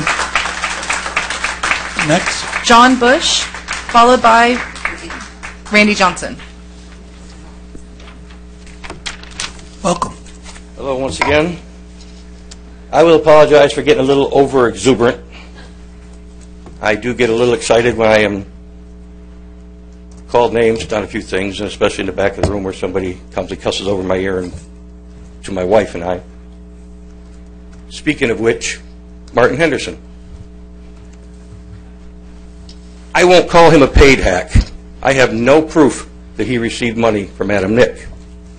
What I do have proof of, as I said before, when I was Leah Basil and Adam Nick's campaign manager for 2 months, living in Adam Nick's house. It's funny to you. I understand that, Mayor, that you think that's funny. But this is no laughing matter, my friend. I have every proof you want to ever see. So please do not laugh at me and get a little smirk when I make a comment about being the campaign manager. I have guaranteed proof I was paid. I lived in Adam Nick's home for 2 months running the campaign. I have hundreds of emails to verify it if you want to see it.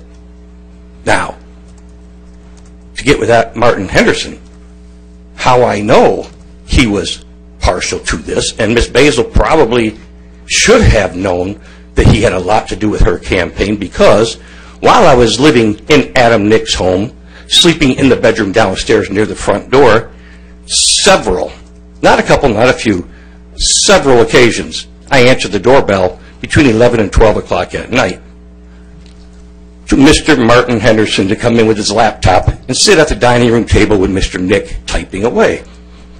Isn't that amazing? When I asked Mr. Nick what was going on, he said Martin was a journalist helping with his campaign.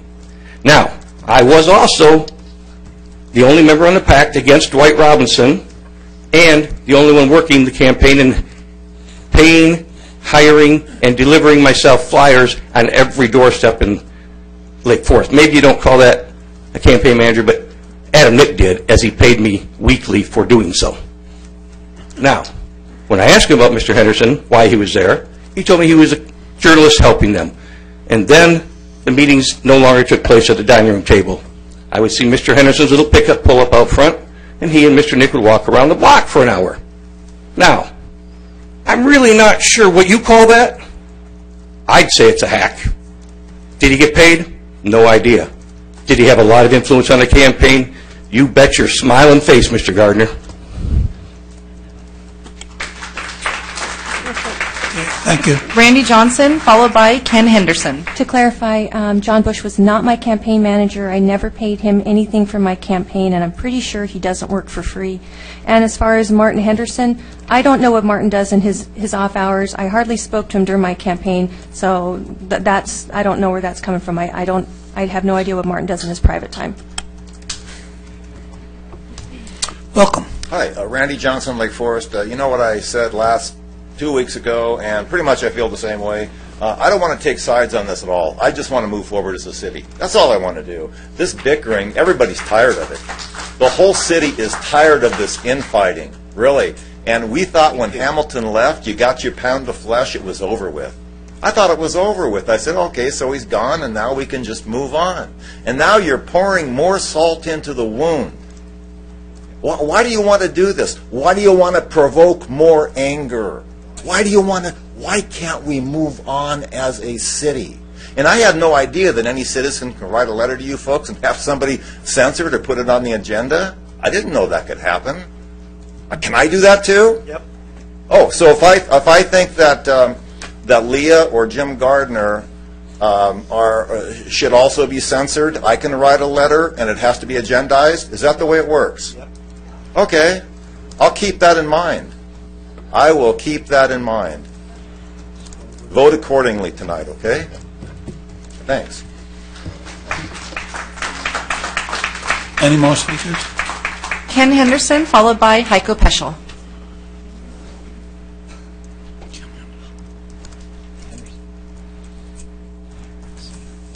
Welcome. Thank you. My name is Ken Henderson. I've lived in Lake Forest for the last 20 years. This is the second council meeting I've actually attended. The first one was 2 weeks ago, and I got really insight of what's going on. And I here tonight to concur with Randy Johnson, who just spoke, and I felt that the council, this divisiveness that's going on in the council, has to come to a stop. And as far as the censorship of Scott Voigt, by complaint of Martin Henderson, is laughable and childish, and it should be something you'd find in kindergarten. And for the record, I'm in no relation to Martin Henderson. I've never met the guy. But thank you. Yeah, thank you. Heiko Peschel, followed by Rob Glenn. Sorry, folks, I'm fighting a cold. Mr. Mayor, council members, and staff, Heiko Peschel, Foothill Ranch. Been there since '92, been in southern Orange County since 1960. I've been here a while. I've watched council meetings in Irvine, in Newport, in Huntington. Haven't seen much further south. I've watched board meetings of homeowner associations and other organizations. I'm a member of an organization that has a board that is elected, and when a board like that acts like this one, we do something about it. When my HOA had a gentleman who lived up there started pulling the same stunts that he was pulling down here, they showed him where the door was and explained to him there was no need for Andy to come back.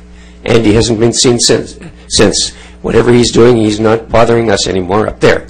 So my suggestion is when someone comes up here, and yes, I don't think he's a paid hack, but he is a hack, as per definition, according to Webster, and accuses one of you about something or not doing something, and that person responds to it, think of yourself in that position. What happened if I were to pick on our Marine colonel and ask him about the incidents at My Lai in Vietnam? Would that be fair? No, it wouldn't be fair. He probably wasn't there at that time. But you all have to look at this from a responsible adult point of view, not like children playing in a sandbox. This is not a sandbox. This is adult life with a large audience. Thank you. Thank you. Rob Glenn, followed by John Claycomb.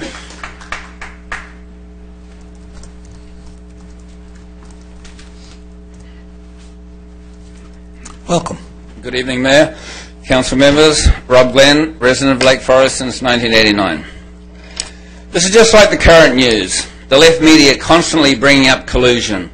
The administration colluded with Russia, Putin, to ultimately swing the election to Trump. Who would think that in a city of 80,000 plus we have the exact same thing going on? Collusion. But here we have proof. It's just illustrated by Mark. The whole thing goes back a long way, and all the players know the history. These three candidates sitting in front of me are the Manchurian candidates, because they were all in for the take. In fact, they all colluded and were intimately connected, just like Page and Strzok, not to be throughout the whole recall process, which was not successful. A waste of $80,000 of Lake Forest taxpayers' money. Thank you very much.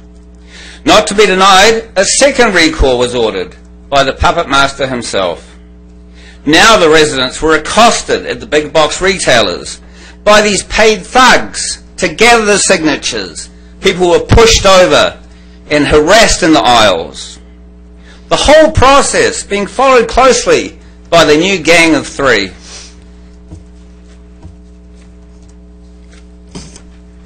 This time, success. Yay, we did it! Now, he could really control things from afar. As these three, as you see, were elected. One of the first things on the agenda was to remove our great Mayor and Councilman Voits and make our Guy Gardner. A little thank you from the puppet master. Now we have a true cyber candidate, the puppet master himself, in control from afar to get a favourable ruling on a future vote.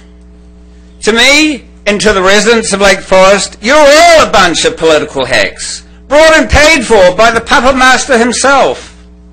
Well, enjoy your time on the City Council, because your time on Council will be short-lived, because you got here fraudulently. You all knew what was going on from the very beginning, and you knew who the money man was. Now you want to restrict the amount of money given to the candidates that are running for Lake Forest City office to $250. What does that buy? As you guys know, nothing, because you spent a lot more than that.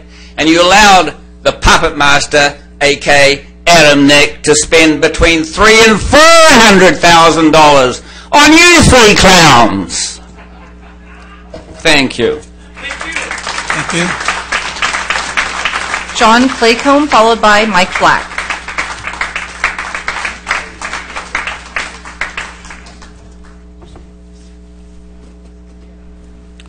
I'll be a little more quieter than that.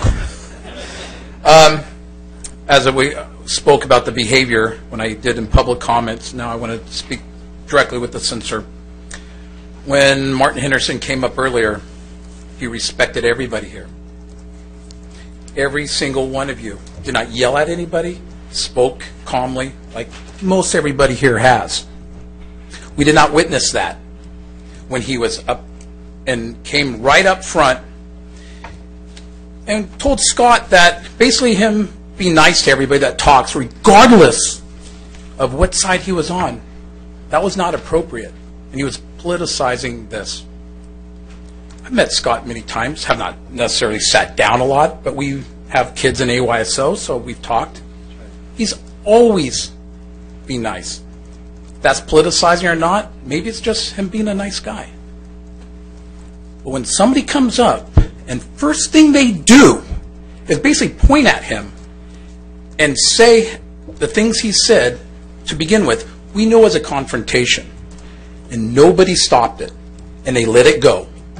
Now, is that because it's politically on their side?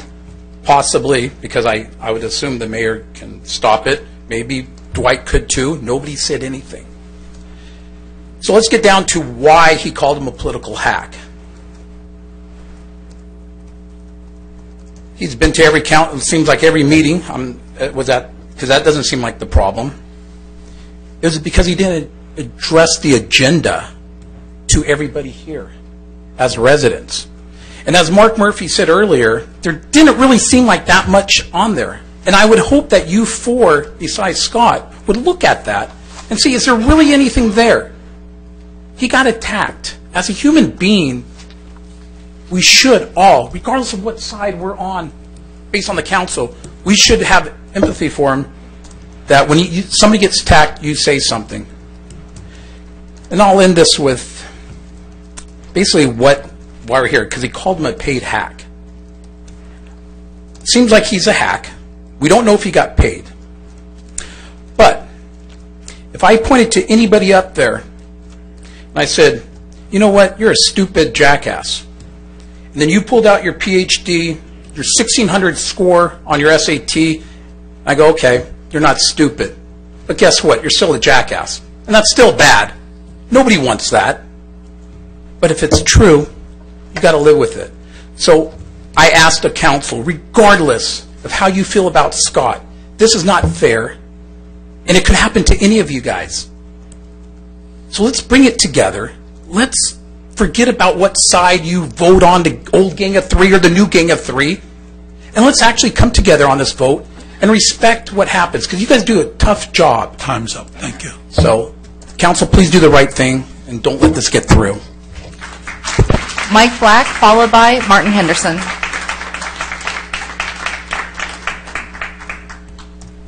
Good evening again, council members, mayor. You can pretty much see what's happening here tonight. Okay?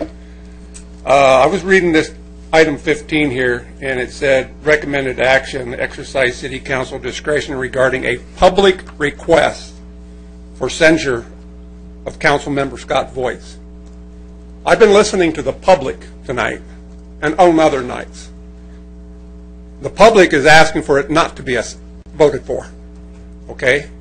The public is asking for you, as many people said here tonight, grow up, stop acting like children, move on, start working on the benefit of the city, stop calling our police chief a liar. Just because you don't remember saying it, Mayor, doesn't mean it didn't happen. There's those of us that heard you say it.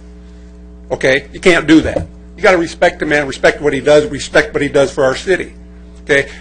And what somebody else said here a little bit ago about the Gang of Three, the night that you took office, Mayor, I commented on the Gang of Three, and as soon as you took that chair, you commented to me, and you looked right at me, and you said, well, now we have a Gang of Five. I thought, when you said that, I thought, well, yeah, that could be a good thing. I hope it's true. I hope the Gang of Five is looking out for our benefit, what's best for us. But as a couple of people stated here tonight, that's not the case. It's just a new Gang of Three. A new Gang of Three. I read a quote about a week ago, and I can't quote it exactly because I meant to write it down, but it was by Confucius. Confucius says, do not wish or impose upon others what you wouldn't wish for yourself. So when you come to vote tonight, put yourself in Scott Voight's seat. Put yourself in his position. He exercised his First Amendment rights that night, and he defended himself, which I think we all have a right to do. You all have the First Amendment right, not just those of us out here talking to you. So when it comes time to make that vote tonight, you know, I mentioned earlier to Mr. Cagley, I said, when I spoke earlier today, I said that the last meeting you said that the censoring was something you have to take serious, and you have to do it because you received a complaint from a citizen. A citizen. Take into consideration all of these citizens that have come up here and spoke tonight and on other nights in favor of Scott Voight's. And when you go to make your vote tonight, think about those citizens. Don't think about Martin Henderson. Don't think about Adam Nick.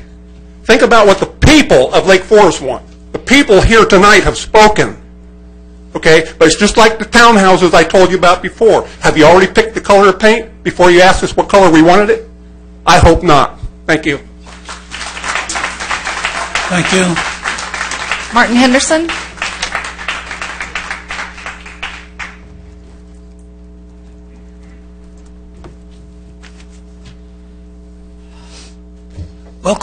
Thank you. Let me just say that I'm glad that Councilman Voights was able to come here tonight.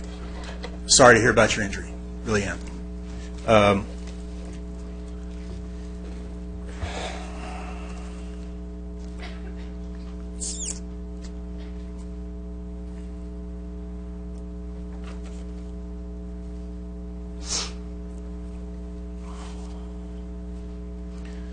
One of the most important things you can do is uphold this office. I'm going to quote something that Scott Voight said. He says, "There are those in the audience who won't trust me no matter what I say, so they're not people who have an inclination to be on our side and don't want to see the truth before them. I'm an elected official for the city of Lake Forest and take my role as an elected official and the mayor very seriously." You said that. Yeah. Okay. Which means that everything that comes out of your mouth needs to be true. This time, it wasn't. And in fact, there are other times that it wasn't. And in fact, there are other times when you did things that were very unbecoming of a council person. In fact, there are rules for these 4 people, but they don't apply to you. You were asked, this entire council was asked, don't hand out candy at the 4th of July parade because it was dangerous. Why they considered it dangerous, I don't know. But they said, don't do it. You did it anyway. You defaced a certificate that was given to Mr. Gardner in this very room while performing an act as a councilman. And you denied it publicly here in front of everybody. Now, my understanding is that you apologized privately, but you denied it publicly. You handed out an anti-Adam Nick flyer outside like an elementary school and said, hey, take this home to your mom and dad. At the same time, there are complaints about the recall people targeting children. That's inappropriate. You lied when you said the superintendent of schools said don't go to that meeting about the rash. You lied when you said Adam Nick hijacked the meeting. You lied when you said I didn't wear a wire when you tried to get a confession from him. The point is that there's behavior here that's consistent and habitual. And that's what this is about. You screwed up, and you don't want to be held accountable. And these people here, this is a stacked audience. These people didn't see this because they don't come to the meetings. I come to the meetings. I've seen this stuff. I've seen this behavior.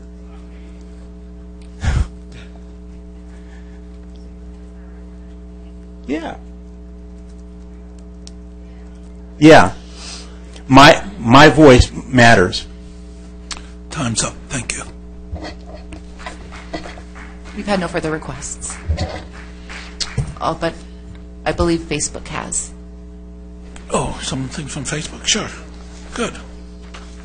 We have about 4 comments, Mayor. Okay. Facebook. Yeah. Sure. Comment from council from Josh Vizkay. Scott, why did you verbally attack me in public on 3 separate occasions, including at a Lake Forest Chamber event where I was conducting business? You are being censored for a lack of impulse control. I hope you use this as a learning opportunity to learn how to control your anger in public. Okay, thank you. Comment from council from Sean Fletcher. I urge the council to vote no on the censure against Scott Voights for responding to Mr. Henderson's relentless attacks by calling him a paid hack. Google Dictionary defines hack as follows. Noun, hack. 1. A writer or journalist producing a dull, unoriginal work. A hack scriptwriter. Synonyms: journalist, reporter, newspaper man, newspaper woman, writer. Wherein it cannot be confirmed whether or not he is paid, Mr. Henderson is a political hack and part of an attack group whose sights are set on Mr. Voight since they were successful in removing Mr. Hamilton. Further, I urge the council to direct Mr. Gardner to cease his political attacks that he presents as journalism on the patch while he is a member of the City Council. It is unethical and immature to do so when in a position of power. Thank you. Comment from Doug Ward. Comment to council. Doug Ward, Lake Forest resident. I urge the council to vote no on the censure against Scott Voights for responding to Mr. Henderson's relentless attacks by calling him a paid hack. Thank you. I have one more. This is from Rhonda Greiner. Good evening, Mayor and council members. My name is Rhonda Greiner, and I'm a 30-year resident of Lake Forest, and I've never been so disgusted with the politics in Lake Forest as I am now. You have turned Lake Forest into a three-ring circus. I am especially disappointed in Leah Basile, who surrounds herself and co-admins a social media account with an obsessed henchman who is a bully, who falsely accused someone of being a child molester, who calls Lake Forest residents white trash, redneck retard, who sends letters to employers to get them fired, who hoped Scott Voights broke his leg, then accused Scott's wife of trying to kill Scott for life insurance money, and who stalks his victims.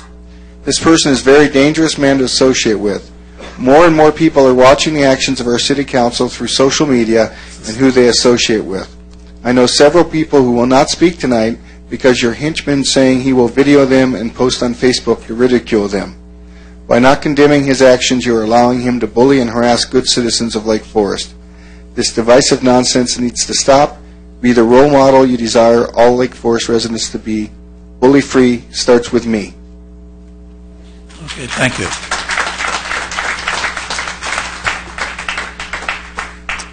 All right, as we begin the discussion, perhaps I'll ask the city attorney to give us a brief outline of what we're doing and how we should proceed. Thank you, Mr. Mayor, council members. The most important and initial issue is that this is not a censure hearing tonight. This is a consensus item brought by the council to discuss whether or not to proceed with a censure hearing. A censure hearing is a noticed hearing where the individual potentially being censured is entitled to due process. That due process includes mailed notice to his or her address. A censure, if and when that goes forward, must take place in open session. Any action is taken via resolution with findings, and there are more rules and regulations that we can get to if we get to that point at a subsequent meeting. Again, this discussion tonight is whether or not to proceed with the request for a censure. I'd be happy to answer any further questions the council has regarding process or regarding the standards for a potential censure process. Does anybody have any questions for the city attorney? I do have a question. I know that there are certain guidelines that, explain the things that are appropriate for censure. What things can people be censured for? Sure. Mr. Mayor, Council, a censure is exclusively within the discretion of the council. There is precious little case law on this process, on those standards. In fact, there are really no standards with the exception of one, and that is that the council, like the residents who come before the council, have constitutional free speech rights. So basing a censure action exclusively or entirely upon speech actions would be improper. So a censure should be based in significant part on actions. As far as those actions, again, there are no standards. A censure is within the discretion of the council. I have another question. In the event, for example, I call, a fellow council person and either advise them how they should vote or ask them how they're going to vote. What happens if I contact Mayor Gardner and I contact Councilman Cagley? What does that do to the process of whatever it is of the agenda item? Does that compromise a discussion on? Mr. Mayor, council members, what's being referred to here is a potential serial meeting, which would be a violation of the Brown Act if indeed that occurred, right? So there are two types of potential serial meetings, not to get too far into the weeds, but there's a spoke and hub meeting and a daisy chain. Your example would be a daisy chain, where councilperson A speaks with B, B speaks with C, and C speaks with D. Technically, if what councilperson A told B is not relayed further, then there potentially wouldn't be a problem there. It's certainly not advisable to have those types of conversations and communications because of the potential for Brown Act violations. But as long as, again, the content of that initial conversation is not relayed, then there's a possibility that there isn't a Brown Act problem. So if, for example, I talk to Mayor Gardner, he doesn't pass it on, but I actually make a phone call to a third council member and tell them the same thing I told someone else, does that constitute an issue that would compromise an agenda item? So if you were to call every single council person and tell them your stance on a given agenda item, then there is a potential issue that would need to be cured. Okay, because I'm actually concerned before we continue with the process. I want to ask if anyone here, because I want to make sure this is done properly, has anyone here on the council had a conversation with Councilman Voights regarding the censure? No. Okay. Councilman Cagley, have you had a conversation? I spoke with the attorney.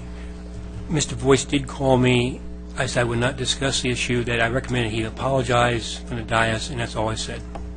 Councilman Robinson, did you have a conversation? He's expressed his desire not to be censured, but I haven't responded in any way. I've just listened to what he told me. Okay, and I had the same conversation where I said I wouldn't discuss it, but he did call me and advocate to not be censured. So I'm presenting that to you. Can you tell me what to do? Those same sentiments have been expressed in public on the dais a number of times. So we're probably okay in terms of the Brown Act proceeding. Okay. I wanted to make sure before we did anything else that was cleared. Okay. Okay, just to give you some background information and to broaden the scope, I'll go through this, and then people can comment, and certainly Councilman Voights can comment. Since this began, whatever it was, several weeks ago, people had been coming out of the woodwork and coming to me with all kinds of complaints. And I said at the time, so, I mean, why now? What's going on here? And they all, interestingly enough, had a common theme. One was they feared retaliation, and secondly, they said they felt that on the prior council that had Andrew Hamilton, they really wouldn't get a hearing. So, and that prompted them to approach me at the sports park, at the grocery store, I mean, many places, in many cases. So I had a discussion with the city manager and the city attorney, and I said, well, we have before us publicly the Martin Henderson issue, but I have 9 more issues that have come up in that time. And so how should we deal with that? Are we going to have a censure meeting of the week, and now we'll talk about this, and et cetera, and drag that on? Or should we just bring it all up at the same meeting and deal with the entire issue and then resolve it one way or the other? And it was their opinion, and I agreed with them, that it was better to bring everything up and go through it. So I'm going to go through the list very briefly, because basically this is not,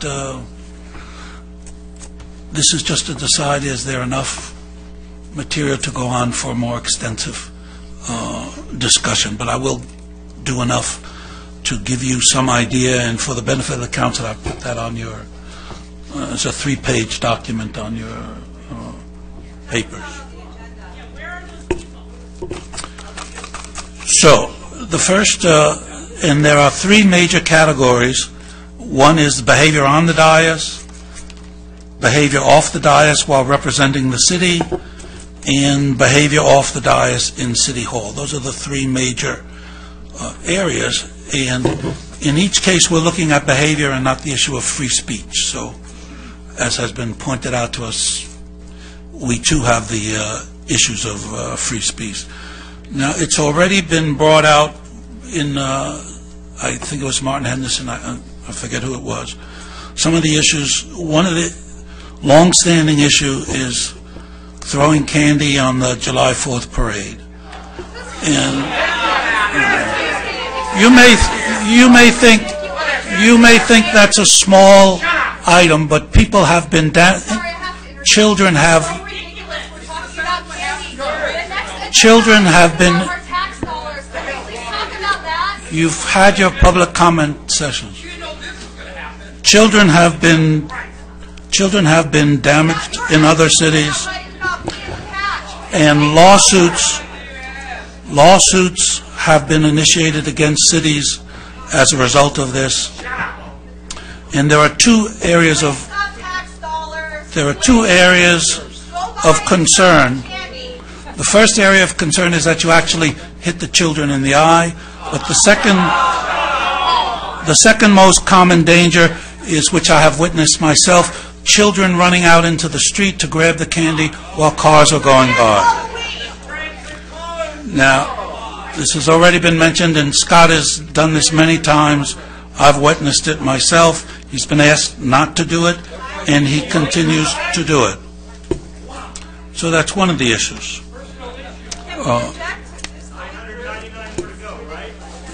9 to go. The other issue, another major issue, is abusive behavior towards women, staff members, and this involves at least 3 staff members, one of whom was brought to the point of crying, and the reports are yelling, denigrating, threatening, and cursing at women staff members. That's a second issue. And again, not only is that, in my opinion, not worthy of a city councilman, but that exposes the city to legal action. Mayor Gardner, I'm sorry to interrupt, but the audience is getting out of hand. I think either we have to take a break or someone needs to tell them to please be respectful of who's speaking. Yeah, you had your public comment sessions, and if we decide to go forward, you'll have another public comment session. But try not to act like the French Revolution, the people in the galleries.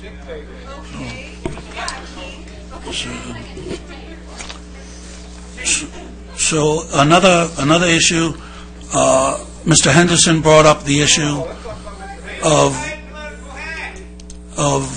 Mr. Voigt's skipping out on vector control and not reporting on vector control. In fact, Scott Voigt has been on the TCA for over 3 years, and we haven't gotten a single report from the TCA. Now, the TCA is in such turmoil that, honestly, a week doesn't go by when somebody from the TCA isn't trying to lobby me one way or the other. So that reinforces the idea of dereliction of duty, which is what Mr. Henderson got at previously. Yeah.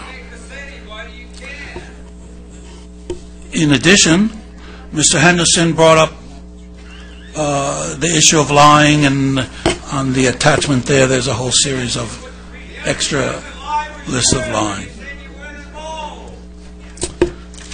You're here for the people. Are you hearing the people? These are all people who spoke to me. Oh, Martin Henderson, Martin Henderson, Martin Henderson, and Advocate, and Martin Henderson.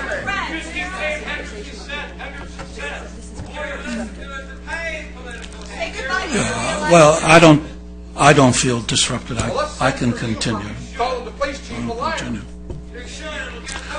So, in the issue of destroying the certificate at the parade committee that was already brought up,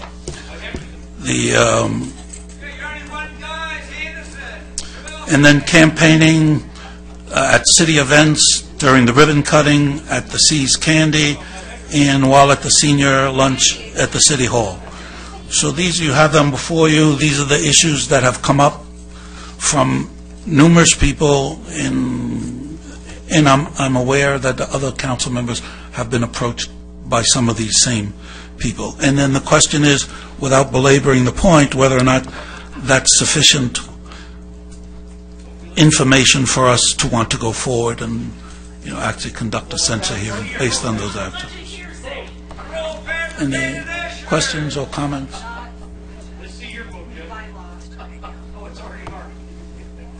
Questions or comments? A couple of comments, Your Honor. First, Mr. Black has stated a comment about saying we had to go forward. I really do believe we should, as a council, hear from citizens. Doesn't mean we're going to correct. That's not in writing to the staff. Secondly, Mr. Henderson is well known by people in the audience, probably supported me strongly in my running for office in 2014, again in this election in January. I'm torn between that and Mr. Voights has been extremely beneficial to my wife, who's suffering from a stroke. He's been to our house twice, so I'm torn between two loyalties here and two concerns. I spoke with the city attorney about. I spoke with the city attorney.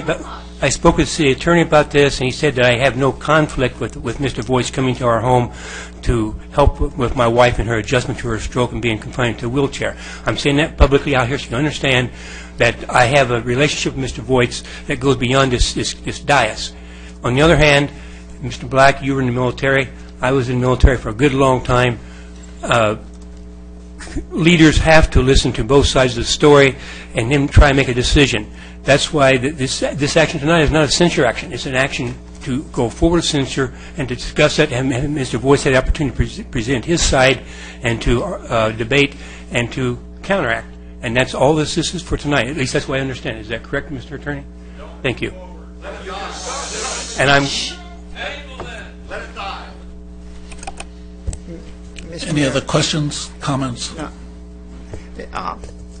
I want to thank you all, Lake Forest community, for coming out and supporting me. I take my role as a city councilman of the city of Lake Forest very seriously, and I'm sorry if I interrupted Martin Henderson in his complaint to me. He actually asked for me to respond by the months that he asked, that there was no reason why I did not put a report of the vector control. Last year was a high flow year on vector, and so vector, when waters pool, mosquitoes breed. When water flows, mosquitoes get washed out to sea. There was nothing reportable, from my point of view, for the city of Lake Forest. There were 4 tires put on vehicle number 5, and there was a new vehicle bought. There was a 2% raise or 3% raise by the CEO, but things that were minor things that did not concern the health or welfare of the residents of Lake Forest. And so one of his allegations were that I derelict my duty. I did not attend. So I had the clerk of Vector Control send my attendance record to the clerk of the city of Lake Forest. I have a 97 or 98% attendance record. 2 times I missed. I had to leave early one time, and I was on my way for another one, and there was a problem at home. So I turned around. My 2 times in over 2.5 years, around 2.5 years. So I am not derelict in my duty. The city of Lake Forest did not have a policy in place that we make a general update of our committee responsibilities to the county. And for that, we've changed the policy, and now under Mayor Pro Tem Basil, it was such and such, we all supported it, but we have a guideline set every quarter, if I'm not correct, Mr. Mayor. Every quarter we will be doing a written report back to the council that will be put out for the public's knowledge. But the fact that at the time of all these allegations that came flowing to me that I was derelict of duty, I did not do my duty.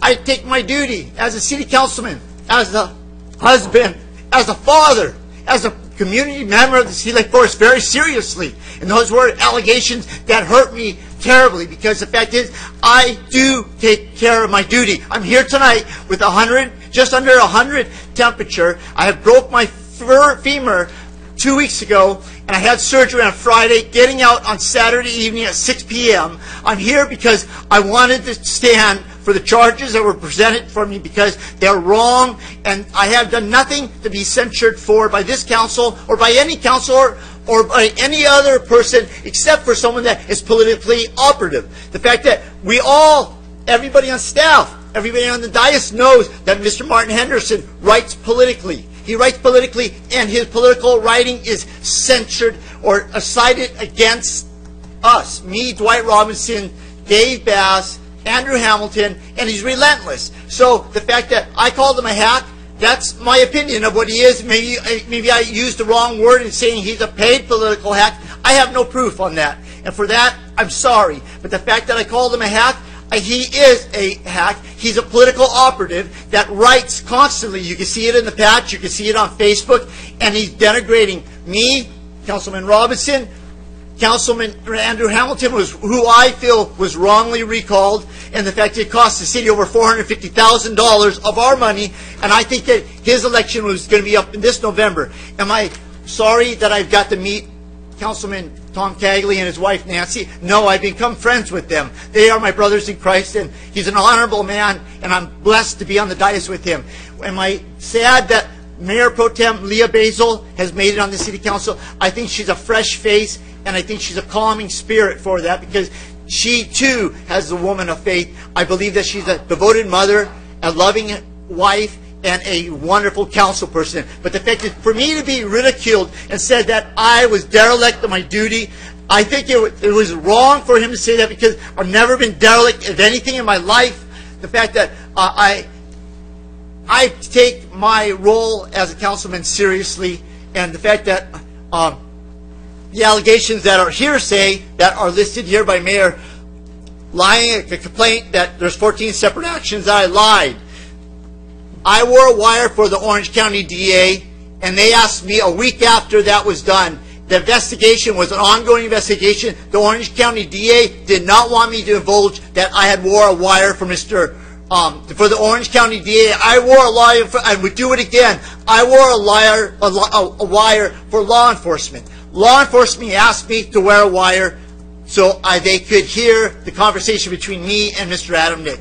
That I will take that I did it, and I denied it for the first week and a half because there was an active investigation going on. I had not got clearance by law enforcement that I could release that. The fact that he says that yelling and interrupting. He asked me at the meeting from the dais, they say, respond. I hope you have something to say. You want to say hi. You're politicking every time. You're saying something to every councilor. I hope you have something to say to me. We'll see. That was his challenge to me. And when he came forward and accused me of derelict of my duty, not putting in reports, I explained to him that it was a high flow year, that I did not have anything to report that was of a health risk to the city or the community of Lake Forest. And so I don't feel I derelict my duty, and now we have a policy, and I will abide by that policy, and I think I wrote my policy on my 3 Watershed South, Watershed North, and TCA. I gave the report, but the fact is that Mayor was, for 2 years, a library. I never heard nothing about the library. I didn't even know what they did. And so no disgrace to him, because we didn't have a policy when there was nothing going on. There was no requirement as a city councilman to put that in writing, that make a report every time. So let's go through the list here. Yelling and interrupting. I did, and I apologize, and I will, if I interrupted and he felt I interrupted his 3 minutes, I will make the motion that we allow him 3 more minutes to come. I'm not opposed to people coming and opposing me or telling me how they feel, because good, bad, or indifferent, I'm here for the people of Lake Forest. And if I'm doing something out of line, I want to hear it. But if I'm doing something right, I don't mind saying, good job, Scott, I love Lake Forest. Because you know something? I love Lake Forest, and I've been here since 1977, and I love Lake Forest. There's no one more committed on this dais. And I can say that with sincere knowledge. Nobody on this dais has more love or more devotion to the city of Lake Forest than I do. My mom lives in Lake Forest. My mother-in-law lives with me. My brother lives in Lake Forest. My other brother lives in Lake Forest. My brother and sister-in-law live in Lake Forest. My uncle, who just retired last year from the LA Fire Department as an arson investigator, lives in Lake Forest. My nephew, his son, just bought a house in Baker Ranch, a Newport police officer. I am totally in on Lake Forest. I have 9 nieces and nephews that live in Lake Forest. I want the best for Lake Forest. I'm committed to Lake Forest, and these allegations are wrong, and it's wasting our time. This is politically motivated because I'm up for re-election in November. I think that it's a sham, and I think that it should be just pushed aside. Behavior unbecoming, throwing candy to the 4th of July. I take candy to the 4th of July parade, and I throw some when I see friends that I know, but then they drop me off at the top of the hill, and guess what? I roll down the route, and I pass out candy to the kids because I limit my throwing to the sideline to the kids that I know. But I will roll down backwards, come against the traffic when they drop me off at the top of Serrano and whatever that street is. I drop off there, and I pass out candy all the way back down the parade route. So I have nothing danger of children running into the street picking up candy, going for years. They asked stop to refuse. I said, you know, he says, I skipped out my vector control after roll call. I, one time, got called.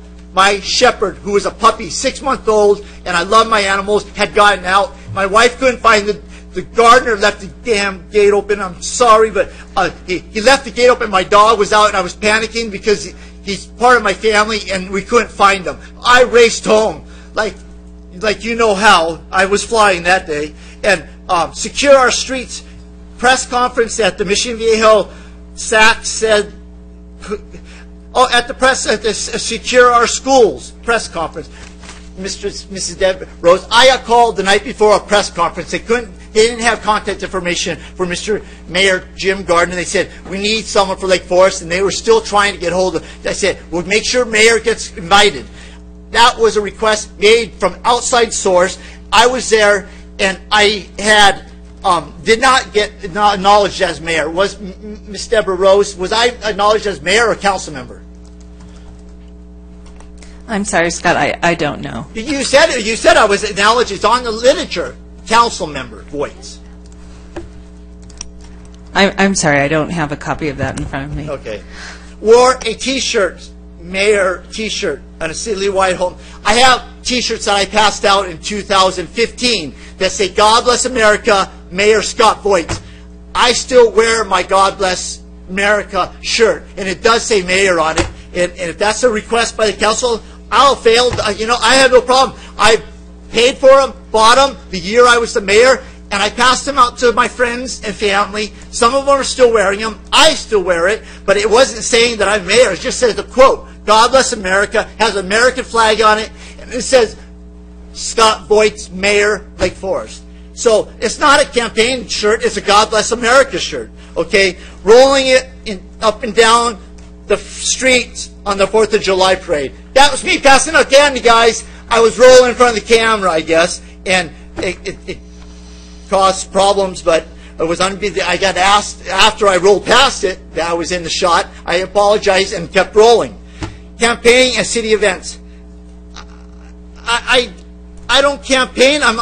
As a council member, I'm always shaking hands and kissing babies. I guess that's what we're supposed to do as politicians. And the fact is, Mayor Gardner's a champion at that. The fact that the mayor minute with running around with staff behind it. It's the fact that I wasn't campaigning, so I don't know what they're coming up with. This behavior off the dais, abusive women towards women, abusive behavior towards women. I don't know when I've ever been abusive. Maybe I've said bad things to my wife at times or yelled at my daughter, but the fact is that I don't treat anybody with disrespect. I love everybody, and I want to be friends with everybody. I want to be friends with Mayor Gardner. I want to be friends with Tom Cagley and his wife Nancy.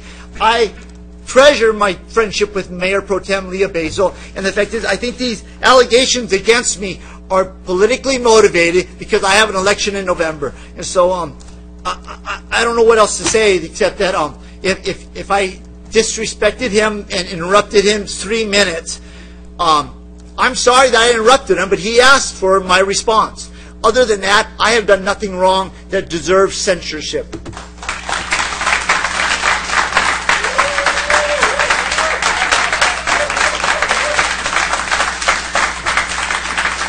Any more questions, comments?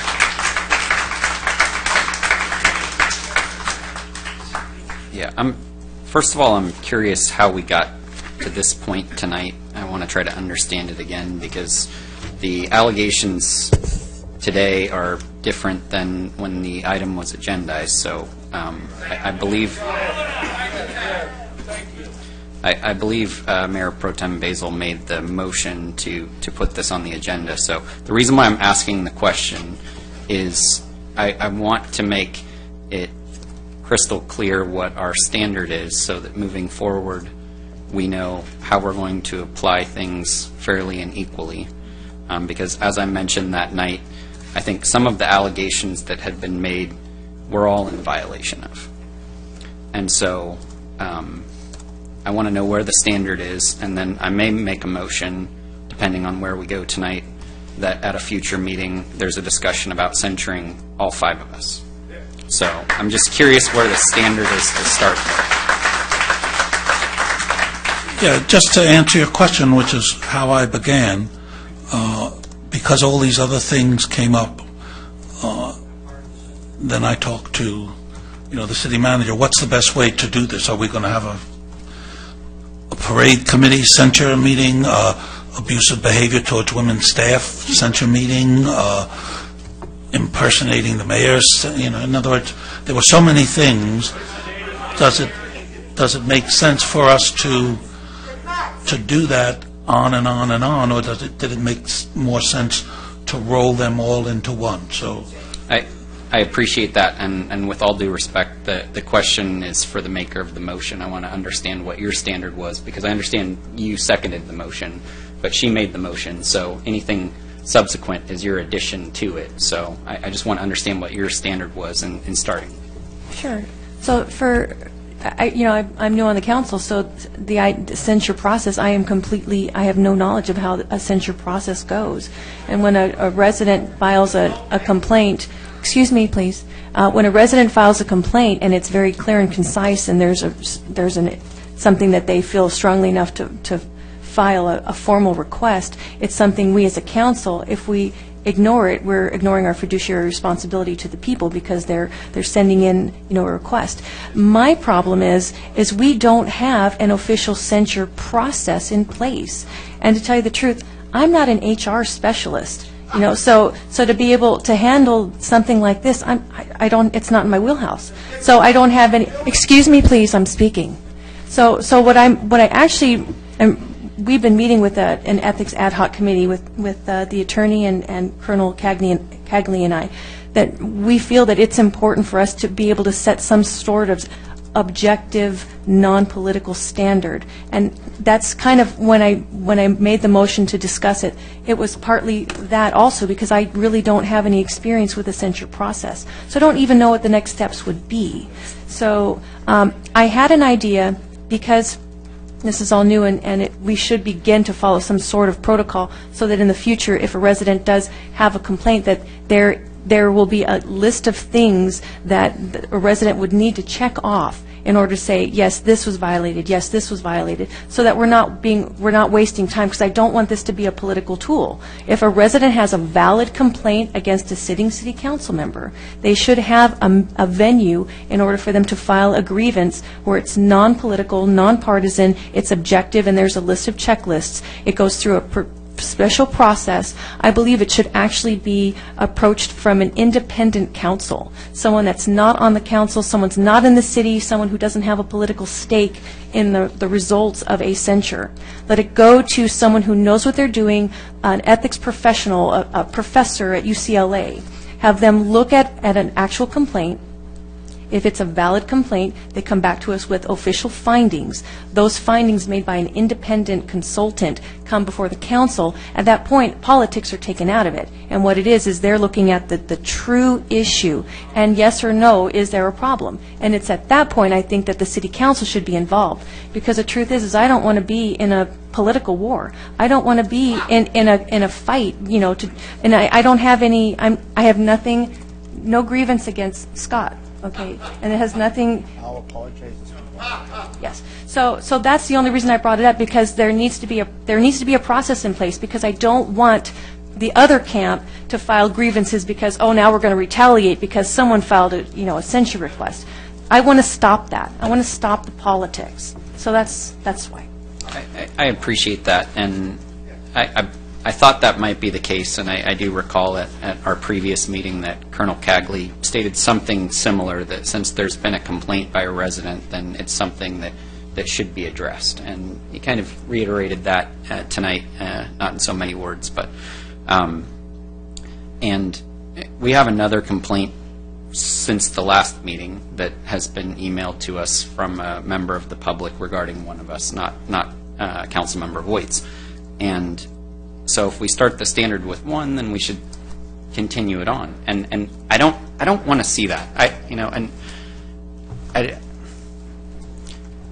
I appreciate the passion from everyone, but it really would help us if we can have the discussion and just with a little bit less talking. So, and I'm not trying to chastise you in any way.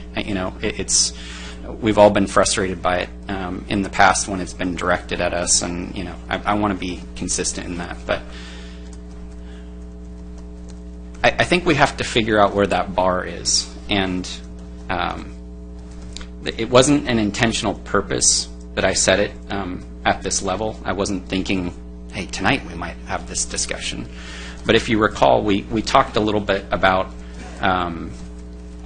mayor terms and removal of mayors and things like that.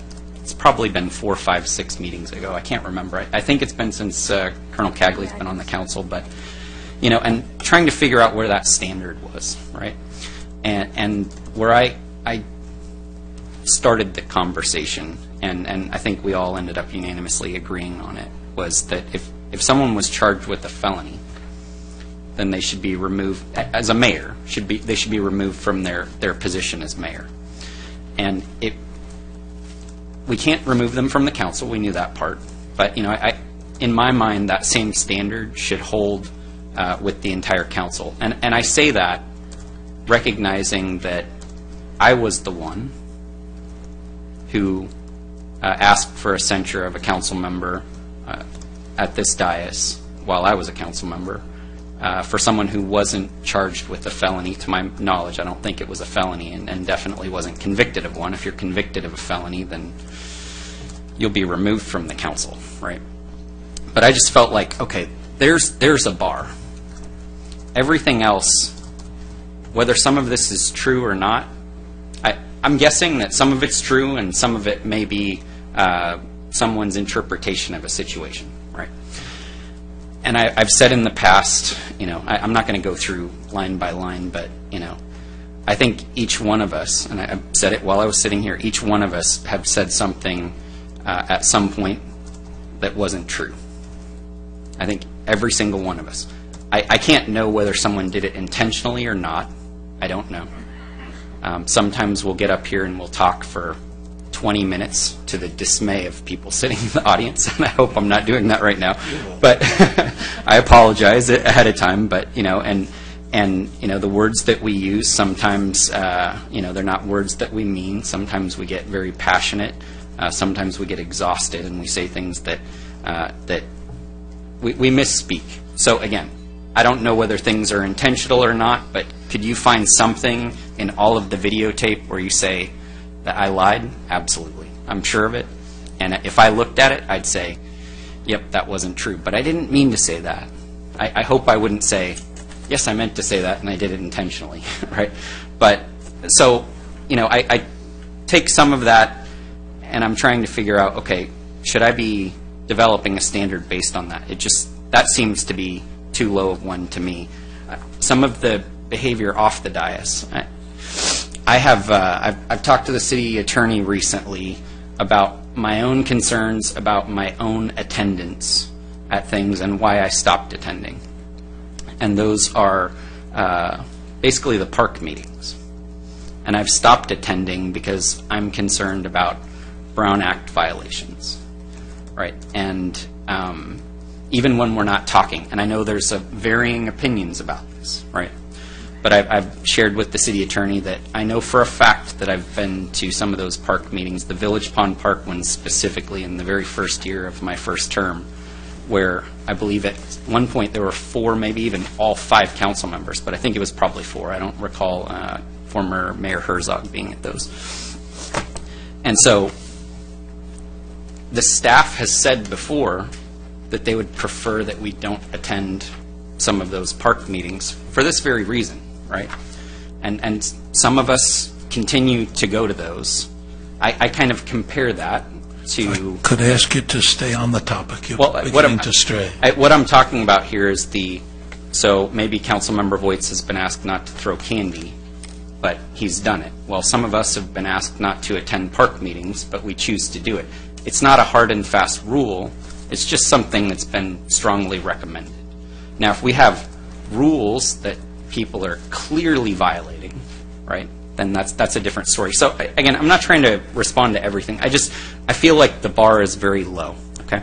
And if we set the bar at that level, I think we're going to end up having tons and tons and tons of censure meetings. Because a member of the public requests one, if we're going to be consistent, we should continue to do it. And, you know, with all the frustration that has occurred over the last couple of years from one side or another, one faction or another, this city's in pretty darn good shape. Okay? With all the turmoil that's occurred with whoever the five are that are sitting up here, the staff is doing a fantastic job. The city's in a better financial state than it's been in a long time. I believe that we're the first city. Once again. Well, I apologize, but you know what I'm trying to get at is, you know, we can sit up here and you know, level accusations at one another. I just don't think that that's the best use of our time. We have some really important issues that we need to discuss. Some that I'm passionate about, some that you all are passionate about. And I think that this is something that, at this point, the bar's too low. I don't think that it's a good use of our time. I'd rather talk about some things that the community really wants us to talk about, not a handful of people on one side or another who feel offended by one of us. Because if that's the case, again, I think we're going to have lots and lots and lots of censure requests because of where we're setting the bar. Any other comments?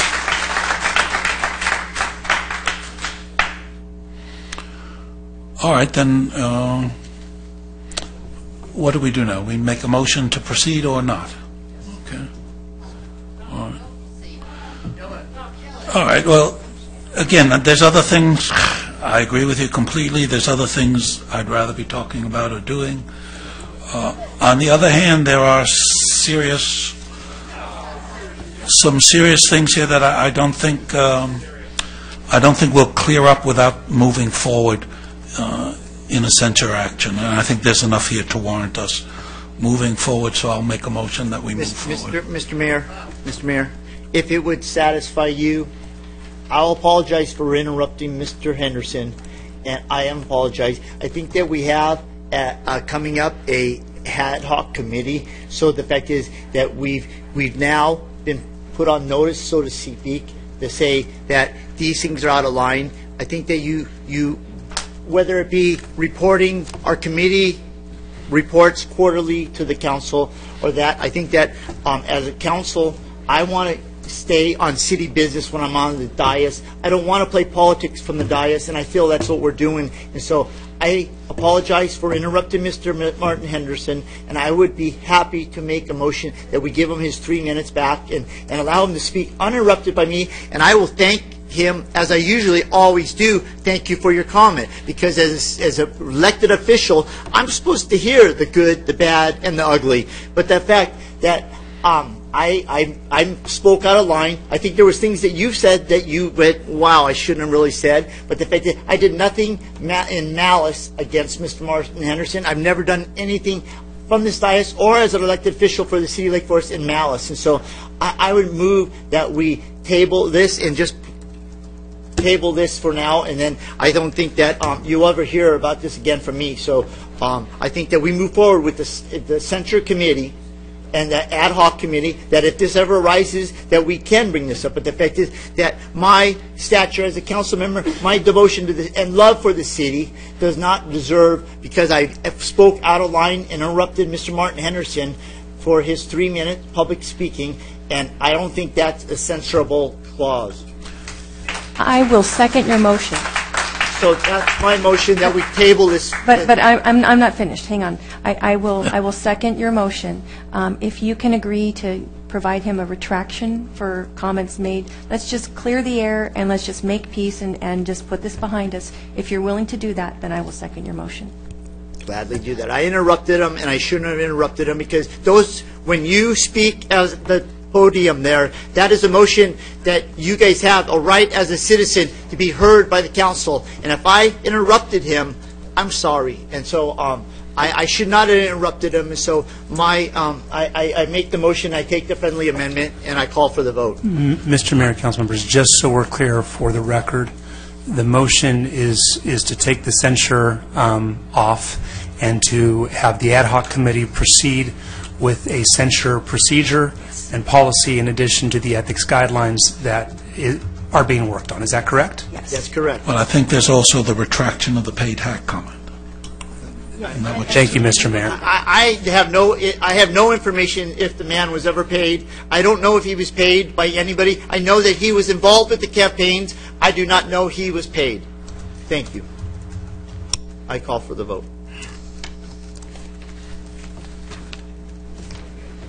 Do you want to read the motion again? Colonel Cadley's not exactly sure what we're voting on. The motion is to remove the censure from the table and have the ad hoc committee create censure procedure and for Scott to issue a retraction regarding the paid hack comment. Okay, I support that. That motion carries unanimously. Thank you for the community. Next time, please respect us on the dais. We respect you, and we respect you at that podium. So we thank you for coming and respecting us as you speak to us, whether you be on any side of this. I thank you for coming, and thank you, council. Yeah. Yeah, if you're feeling pain, why don't you go? Okay, item 16, a resolution to submit to the voters a measure to increase council member compensation from $704 per month to $1,056 per month, submitted by City Attorney. Thank you, Mr. Mayor, council members. I will try to be brief here. This item is coming to the council pursuant to prior council direction to return with a ballot measure adjusting council compensation and providing for health benefits. The current amount of council compensation is set via ordinance. There have been 3 ordinances adopted in the city's history. In 91, 06, and 08, the current compensation amount at $704 per month was most recently set in 2008. As discussed in a previous meeting, state law allows for the city council to increase its compensation pursuant to a formula. That can be done via ordinance. Alternatively, the council can submit to the voters a ballot measure to set compensation at any amount. The maximum amount of the increase currently would be $1,056 per month if adopted via ordinance. The council gave instructions to my office to prepare a ballot measure with an ordinance to increase council compensation to that maximum figure of $1,056 per month. And if adopted, that compensation can only be adjusted in the future, again, by the voters. The council also gave direction to include health benefits in that ballot measure. The city does not currently contribute towards council member health benefits. State law allows the city to pay for some or all of the council's health benefits, although those benefits cannot be any more than available to city employees. And if we could switch to the next slide, please. Thank you. The proposal would be to give council the same CalPERS health benefits given to employees. That is currently valued at, and I believe there's a typo there, I think it's $8,702.76 per year, and future increases would occur when CalPERS cost increases go into effect. So the ballot measure would be on the November 6, 2018 election ballot. The compensation adjustment and the health benefits provision are in the same question. This would require a majority vote of the electorate to pass. Staff's recommendation is for council to give direction to staff regarding the council compensation ballot measure, including possible adoption of the resolution that's included in the staff report. I'd be happy to answer any questions that the council may have at this time. Do we have any comments, questions, speakers? Yes, Your Honor. Randy Johnson, followed by Nikki Modizzetti. I want to speak before all 5 council members on this, so I want to wait until Scott Voight comes back. All right? I think he's gone. He's gone. He went home. He's gone home. He was in some pain. He just had surgery.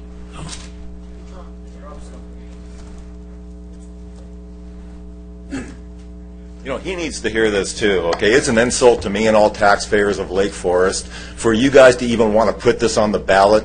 Gardner and Basil, you're the ones who are really behind this. You voted yay on this when Robinson and Cagley voted no, and then cowardly over here, Voights, abstained, okay? You don't deserve a pay raise. And it's not just $1,056. It's $1,782 in compensation to include your health care benefits every month. That's a 153% increase over what you're receiving right now. That's absolutely ludicrous based upon the behavior that you have exhibited. You don't even know how to motion a censor hearing, and you expect a pay raise? You've only been on the council for, what, a year? Leah? What is this? And you know, I did some research on this. Could you please try not to yell? You want $1,056. Aliso Viejo, $520. Dana Point, $718. Garden Grove, $486. Irvine, $880. Laguna Beach, $752. Laguna Hills, $623. Laguna Niguel, $400. Mission Viejo, $1,000. Orange, nothing. They don't get any salary at all. Rancho Margarita, $463, San Clemente, $400, San Juan Capistrano, $300, Tustin, $0. They get nothing at all, okay? And so you're going to be at the top of the hill when it comes to salary. Who do you think you are? Gardner, you're the richest man in the room. That's what you told us. Why do you need a pay raise? You spent $30,000 on the first recall of your own money. Why do you need a pay raise, sir? Why do you need all this money? You know, and why do you need health care benefits for a full-time employee? You're part-time employees. What do you work, 40 hours a month or something like that? On average, it's 170 hours a month for a full-time worker. Why do you deserve full-time benefits for your health care? This is absolutely ridiculous. And, I mean, you're so embarrassing. You've embarrassed the city on taking our votes away from us. You've embarrassed the city now on this pay raise situation. Kill this. Make it go away. When you start behaving like council people, we'll consider a pay raise. Not before that time. You don't deserve it. It doesn't even deserve to be on the ballot. It will cost us $8,500 to do this. Okay? And you're a fiscal conservative, Gardner? My foot you are. Thank you for your comments.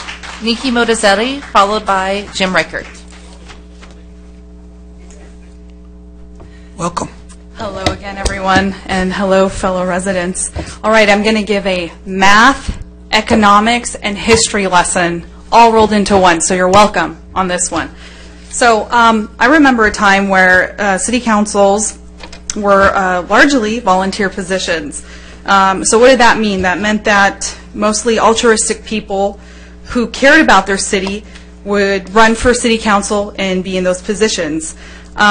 That's no longer the case, as we have clearly exhibited in item number 15 with all the muckery going around here. Now you're asking for a pay increase, and a little bit of history on that. I'm not in support of a pay increase, maybe to match Irvine at $880, but certainly not anything more than that, and certainly not CalPERS. So I actually, here's a little inside ball, had a conversation with John Chang, who's the California State Treasurer, and he said that in order for, there's a $30 billion, yes with a B, pension gap on CalPERS, okay? Meaning the taxpayers will eventually, by 2025, need to foot that bill. That's not that far away, folks. So, I really need to educate everyone on this because economics is extremely important to us at the end of the day, okay? It affects a lot of other things.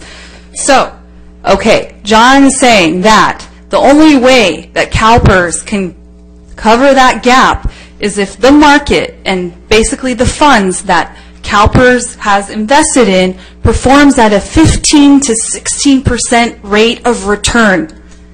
And if you follow the market, that's very difficult to achieve. The best money market managers make a 5 to 7%. So, hey, we have another problem here, right, Houston? So, okay, so the California State Treasurer is telling us, yeah, I think we can do that. That's a lie. Just like how they actually started CalPERS was a lie. The taxpayer didn't even have a choice. It was done by a board in a closed room session. So, League of Cities, February 2nd, 2018, had said that this is actually a crisis. In 2024, cities will end up paying a total of at least 18% of their general fund on pensions. So that's essentially the CalPERS fund that you are electing or wanting to put on the ballot. And I just think that's unethical, especially like if the markets go down, which, I mean, given the fluctuations that we're getting now, they will go down, and that's going to hurt the city, and that's going to hurt our bottom line and what we've worked so hard for, to have a fiscally conservative city. So I just really invoke that you kind of really pay attention to the market, and actually CalPERS is like totally corrupt and totally a mess, and actually a lot of cities are having to get out of it because they can't afford to pay their employees. So, thank you for your comments. Jim Reichert, followed by Kristen Eldred.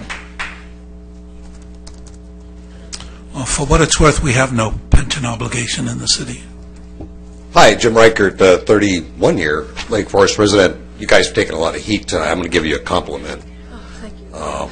Last meeting, you approved the right turn lane on Bake Parkway. Thank you. And thousands of people every day are going to say thank you for doing that. So I'm going to come back to traffic after the next comment. So I don't understand this whole thing.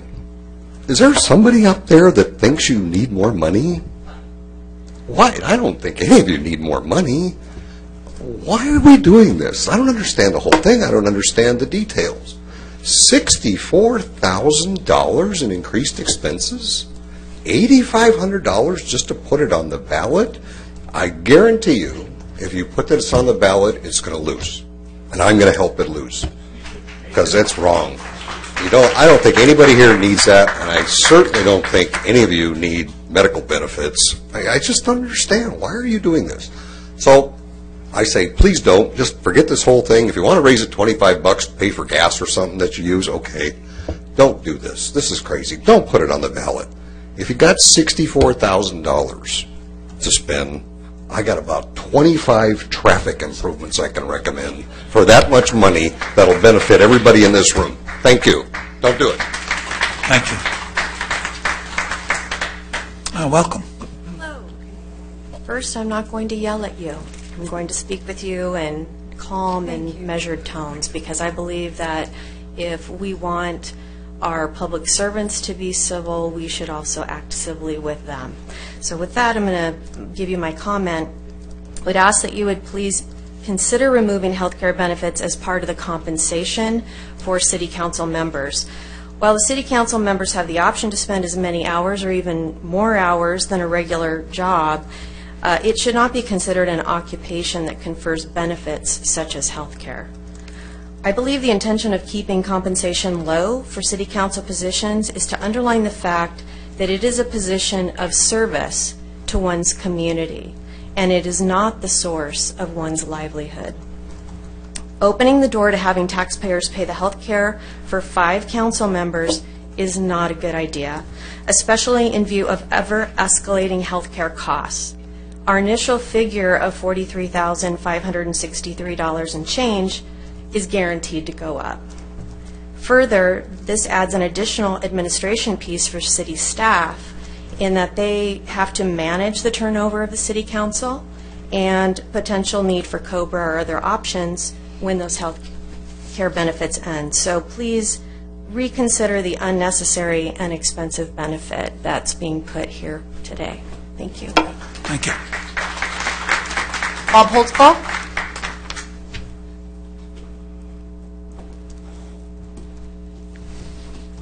Bob Holtzclaw, resident of Lake Forest. I would be quick on mine.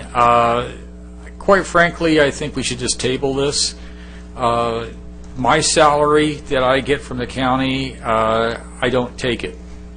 And last month I gave it to the children of fallen veterans. Last time it was the Wounded Warriors, and every time I write out a check, so I don't make anything. The salaries you guys make, I think, is probably pretty close to what you should be doing. The health benefit thing was brought up by Scott Voits, and he added that on to the deal here, but CalPERS is really hurting. We're going to be in a world of hurt pretty soon if everybody starts adding on to this thing. I get my health insurance, but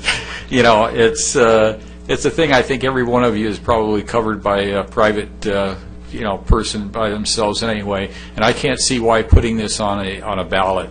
I think once you did get an increase, but I don't know if it went on the.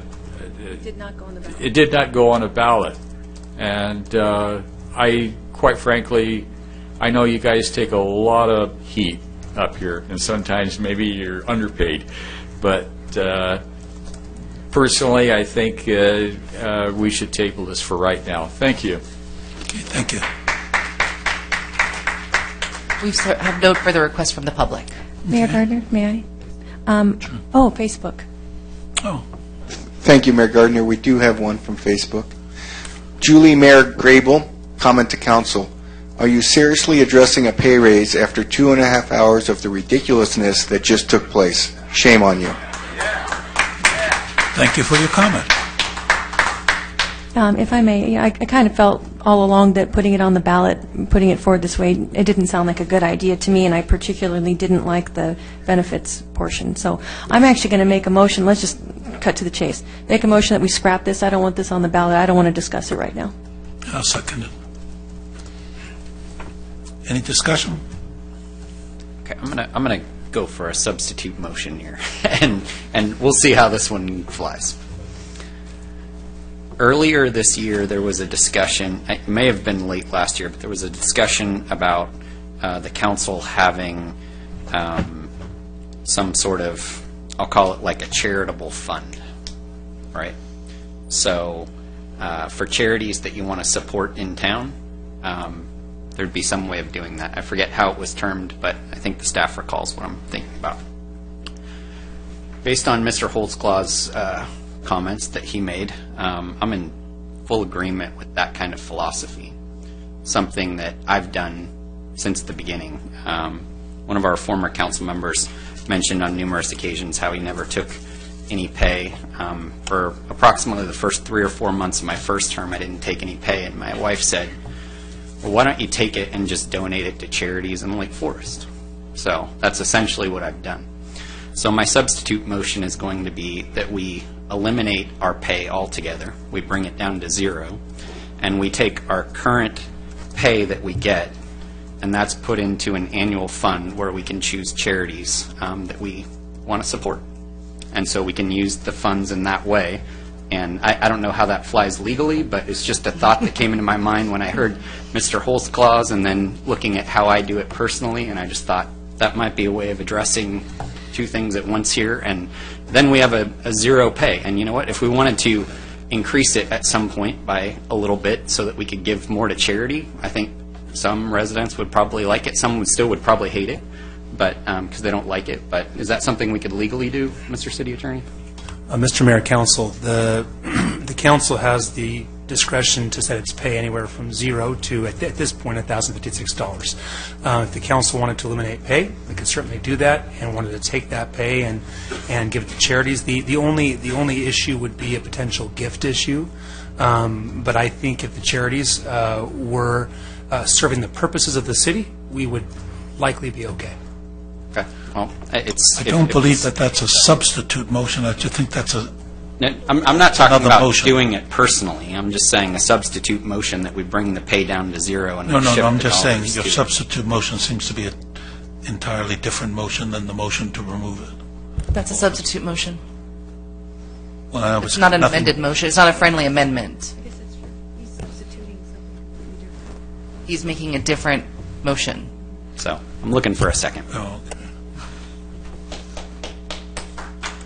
I like your idea. It makes sense why you're saying it. But I do believe that the council members should be able to make that personal decision themselves. So, whether they're receiving a compensation and former councilman decided he didn't want it, I think that we should leave that to the decision of each individual council member. And you have made that great decision to donate, and that's wonderful. But, that may not be the case, the ability for everyone to be able to do that. Some people actually might need the money for whatever reason. So I don't support your motion, but I appreciate it, and I think it's wonderful to give your money to charity. That's very noble.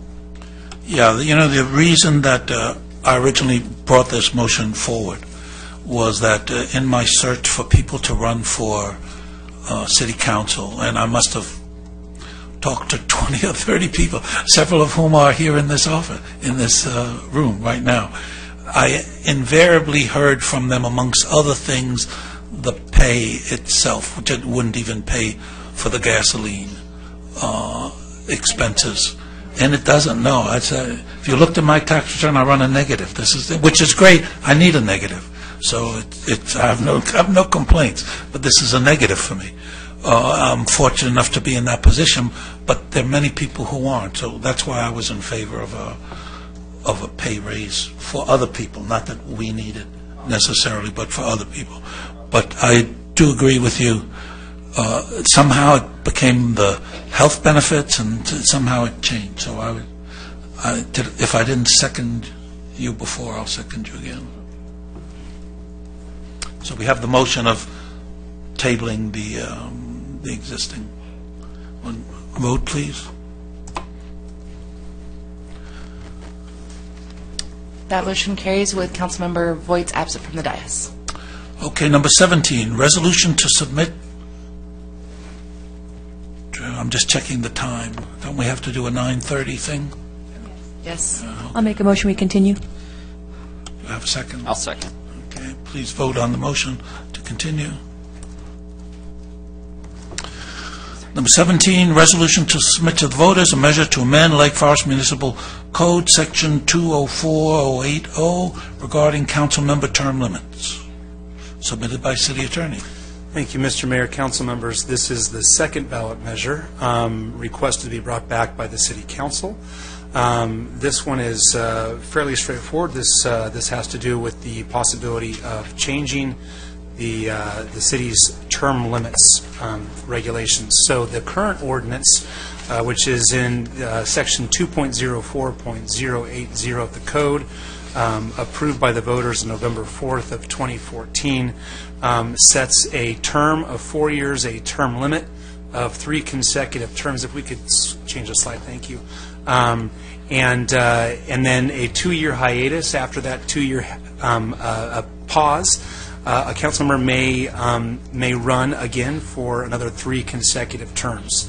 In terms of vacancies, if a council person assumes office to fill a vacancy, the portion of that term assumed does not count towards the 3-term limit.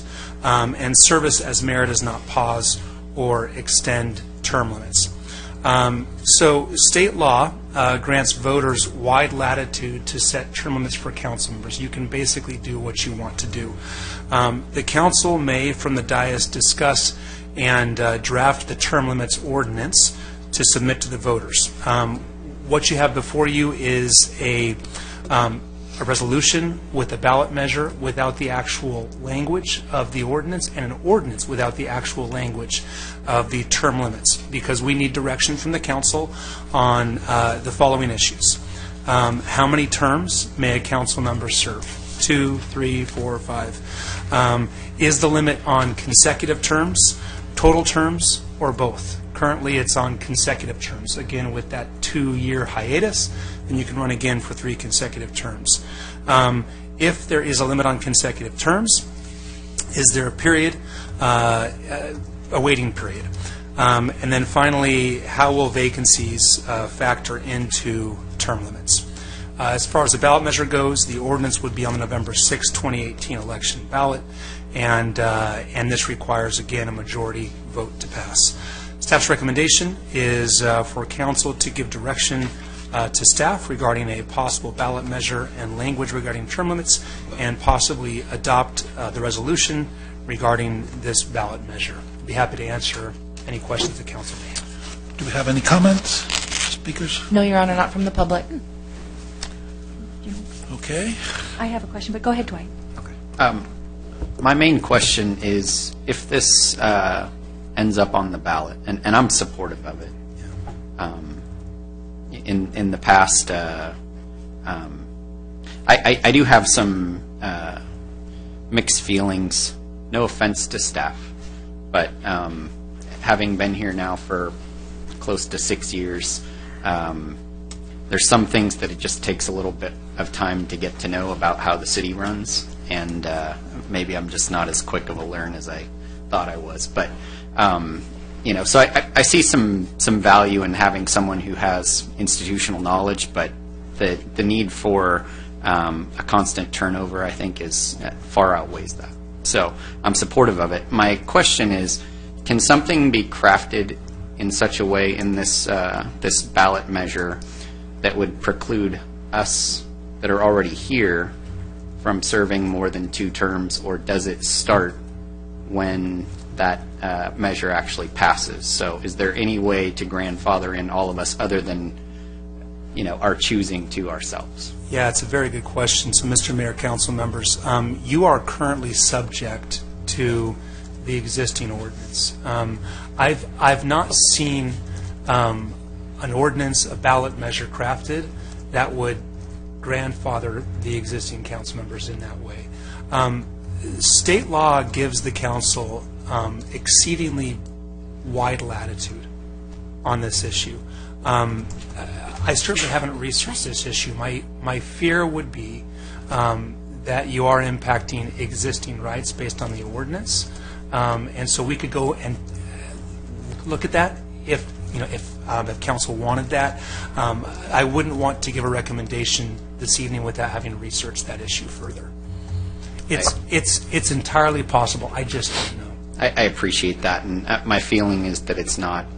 My concern is that as things change in this process, that people could serve forever. So there's an Irvine council person who I have a lot of respect for, but has served for a long time.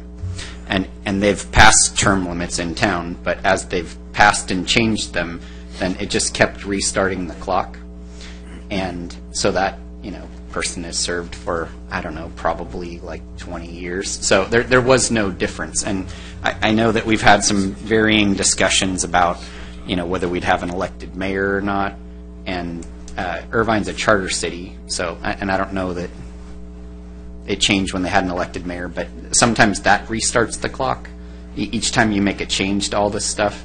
And so, like, if you expanded the number of council districts or you shrunk the number, I don't know if that would have an impact.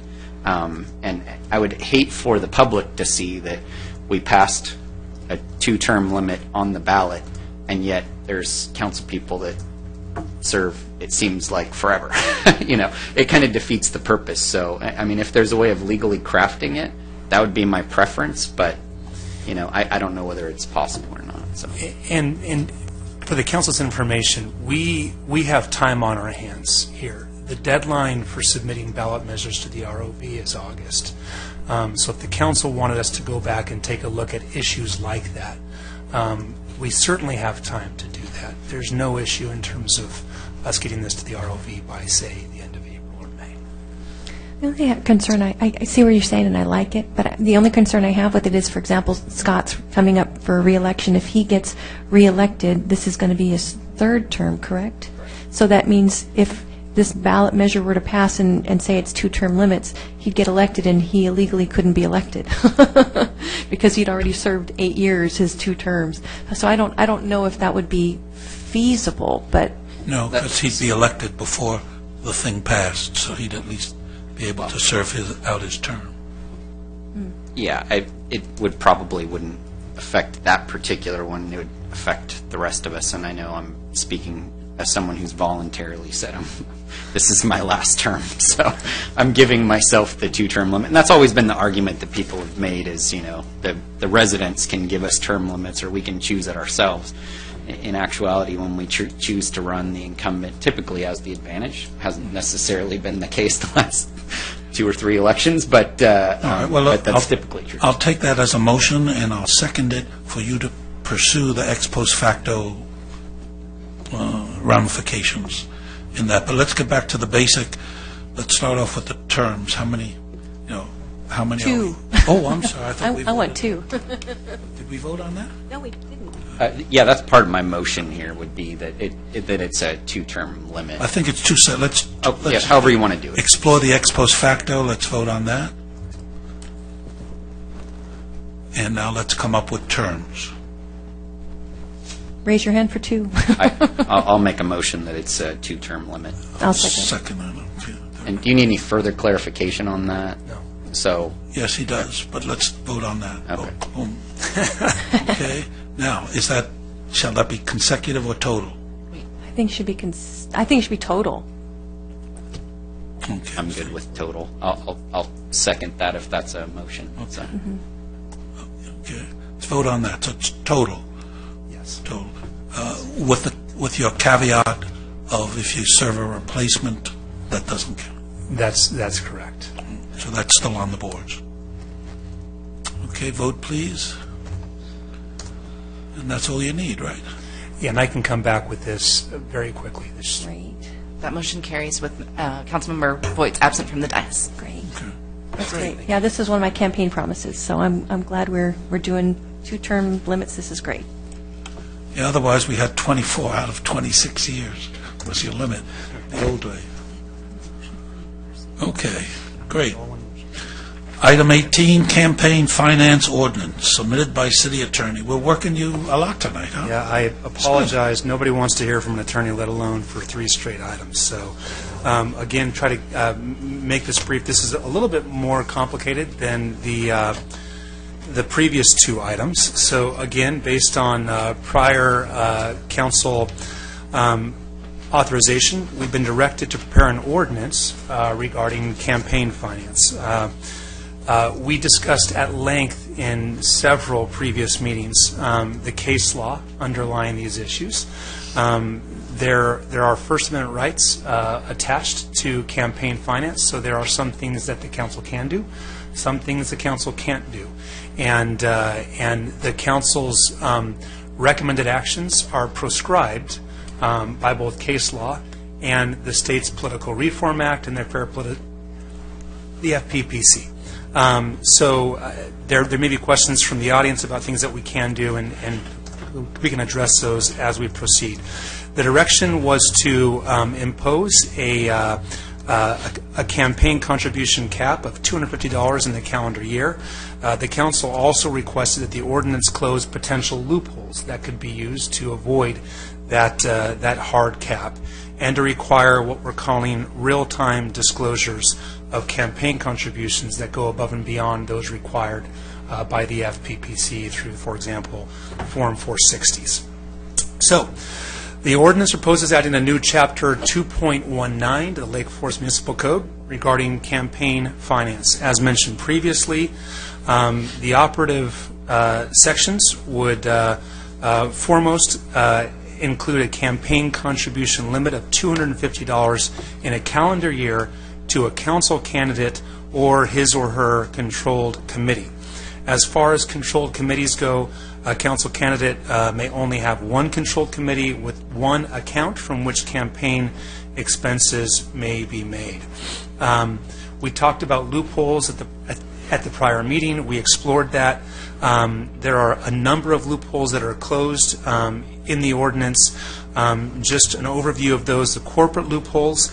The ordinance deems business entities to be one donor when, among other things, the business entities share a majority of board members, or when the entities are in a parent-subsidiary relationship. The ordinance also prohibits council candidates from accepting more than $100 in anonymous contributions, again, to ensure that contributions are being made in the light of day, and also prohibits contributions from being made by intermediaries. As far as the real-time campaign contribution disclosure requirements go, the ordinance requires council members to disclose at a council meeting from the dais any campaign contributions, regardless of size, that were received within the previous 48 months. For those that are not good with math, that is 4 years.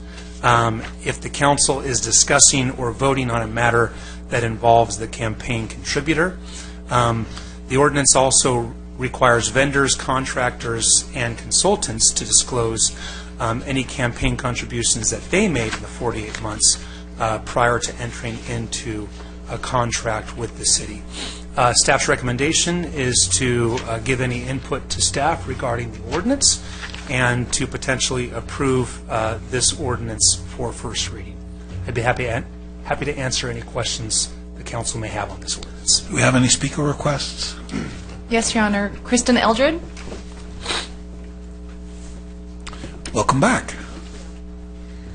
First, thank you for addressing campaign finance and influence issues. Clearly, we need some guardrails here because it's a source of a lot of the consternation that the public has. So I think this is great. Thank you. You did a great job. We've closed a lot of loopholes. I have one strong amendment, which would be in section 2.19.110A.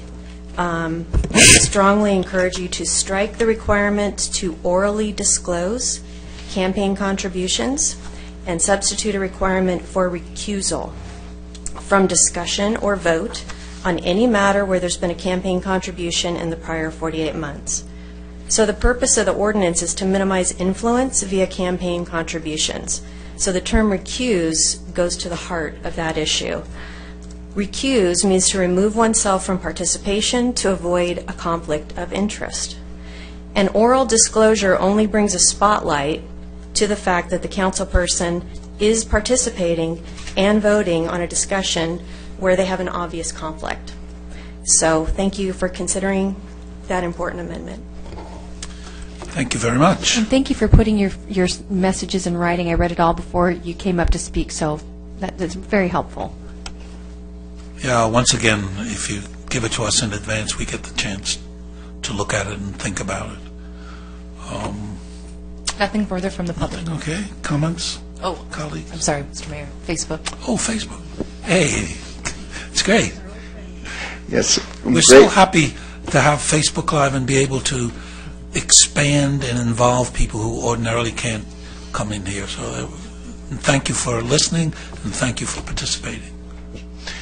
Grady Glover, council comment. This ordinance is missing the public financing option for potential candidates who cannot afford the $10,000 to $20,000 needed to run. Yes, and that goes back to my comments earlier about the low pay. You know, what are you doing spending $20,000 for a job that pays you $7,000 a year? How do you justify that? So but I believe public financing is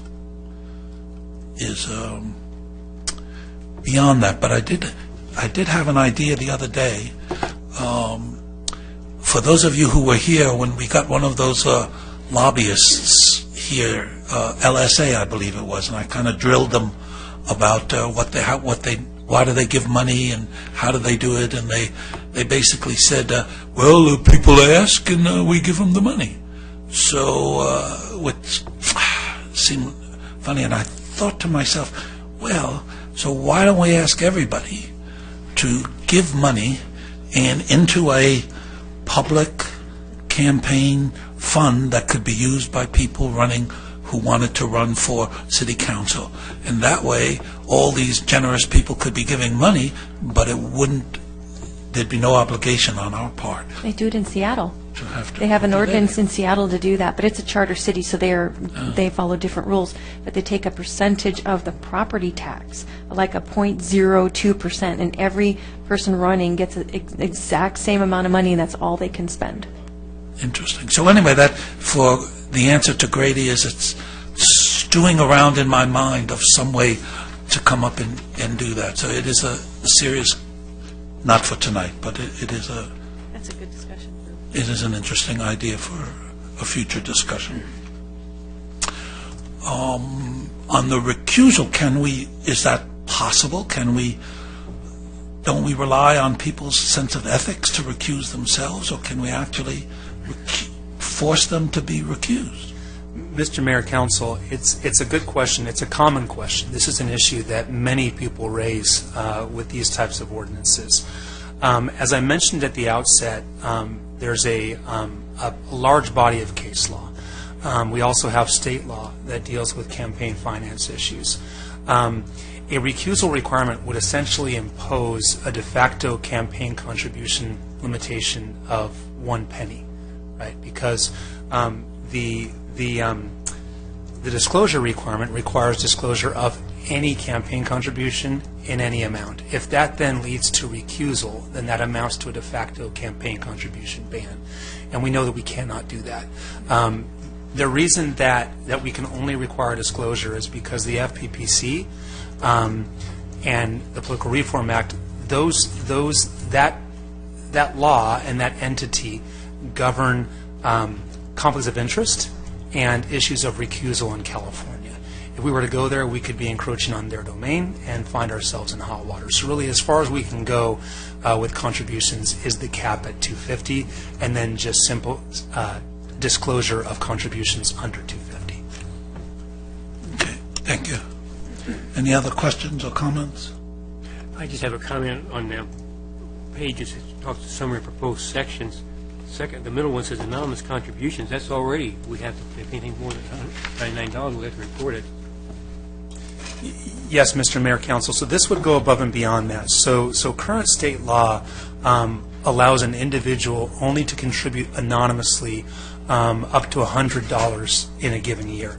This would limit a candidate to receiving up to $100 of total anonymous contributions in the city. So it's a significant limitation on what's currently allowed by state law. Thank you. Yeah, this is pretty strict and limiting. And is there anybody stricter? Because there's something stricter we could do? Or is we as strict as we can be? Mr. Mayor, I don't know if there's anybody stricter. Many of these provisions were taken and then revised from other ordinances. But as far as closing loopholes, this is very strict as far as limiting who can and how they can contribute up to the maximum campaign contribution limit. All right. Well, I'm sure the Mayor Pro Tem would like to vote on it. So. I've got some comments. So while we're waiting for her to come back, my position hasn't changed. I just want to state it one more time for the record, and that's that I'm not supportive of campaign finance restrictions, because I think that what it does is it pushes the donations out of the light. To think that the dollars are going to go away, that people aren't going to support candidates, is just not the case. So, and that's on both sides of issues. I mean, a lot of the frustration that we've seen in this room over the last few years has been people supporting me or people supporting someone else, and that money hasn't necessarily flowed through campaigns. It's been independent expenditures, which legally we're not supposed to know anything about, and I hope that that's the case for all of us. But we can't restrict those campaign contributions. So the Supreme Court has said that. Am I correct? Yes, that's right. Okay, so those dollars continue to be spent, and yet there's no reporting on any of our 460s. Those are our Fair Political Practices Commission reports. And so it makes it more difficult for the public to know who is paying for all the stuff that's showing up in their mailboxes or paid phone calls that they're getting, whatever it might be. And I appreciate the intent. I know what we're trying to do here, and I'm supportive of that, believe it or not. I just think that this ends up being counterproductive to what we're trying to accomplish. And so, that's why I've opposed it and will continue to, because I think I would much rather that all the contributions, we had no limits, and everything had to flow through our reports so that everyone could see every single person that supports each one of us in any particular way. That would be my preference, and I think that's where it's the most transparent. We can create these, and I know it might cause a little bit of challenges, but those that want to try to help get specific candidates elected, they're going to do it one way or another. They're going to do it legally. They're going to do it the way the Supreme Court's told them they can. But I don't think it's going to change anything, except our own campaign finance reports now are going to have fewer contributions on them. And there'll be the same amount of money spent, and nothing's going to change. But, I appreciate the intent, like I said. All right. We ready to vote? Well, the motion is to accept the campaign finance ordinance as submitted. Okay, if you need a second, I'll second. All right. I guess I made the motion. She seconded.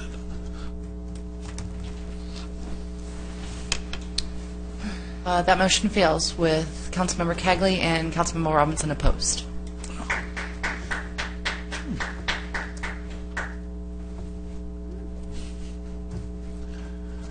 Did you hear the motion?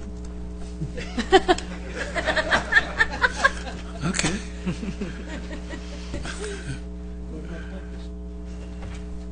Okay. Item, so much for the gang of three, huh? Discussion of redistricting. Item 19, submitted by City Manager. Mayor and members of the City Manager, of the City Council. It's getting late. It's getting a little late. So what are we talking about? Redistricting. So this is a consensus item put on by Mayor Gardner and supported by the council for a discussion of a continuation of the districting process that you started last year. So we've attached some of the maps that you considered last year as well as the map that was adopted. And in as much as you put this on the agenda, it's at your discretion as to what you'd like to do with this item. Okay, thank you. And in as much as I advance the item, I'll explain the rationale. When we originally got around to doing the districts, I pleaded with my colleagues at the time. Oh, oops. Great. We have a speaker. Mark Murphy.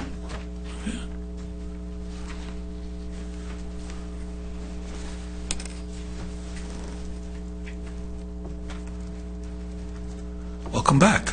Thank you.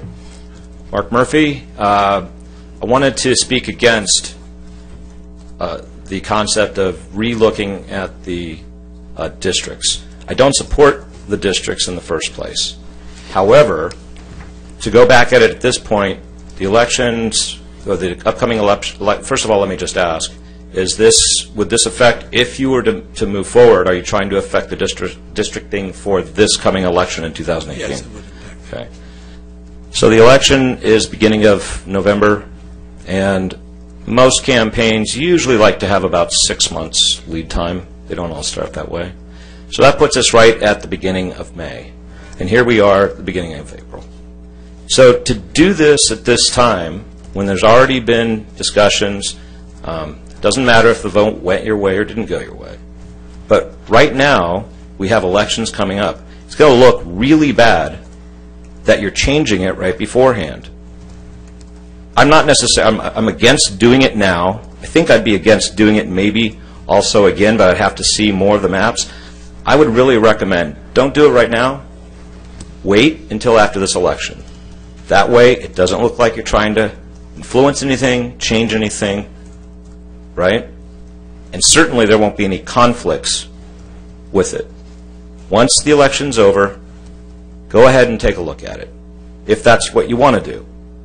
But please, for any council member thinking about it or not sure of it in their head, just think really hard about it. It doesn't look good. It just doesn't. And there's no reason to push this forward right now. There just isn't. move on to some other business. Don't mess around with the districts. Thank you. We've had nothing further from the public. Facebook? No? Okay. So there's, as I was saying, I pleaded with my colleagues at the time that since districting was in our future, many times, more times than we really even wanted to think about it, we should have a rationale for what we were doing, rather than creating districts because we liked them, or creating districts because we had no opposition from another person on the council.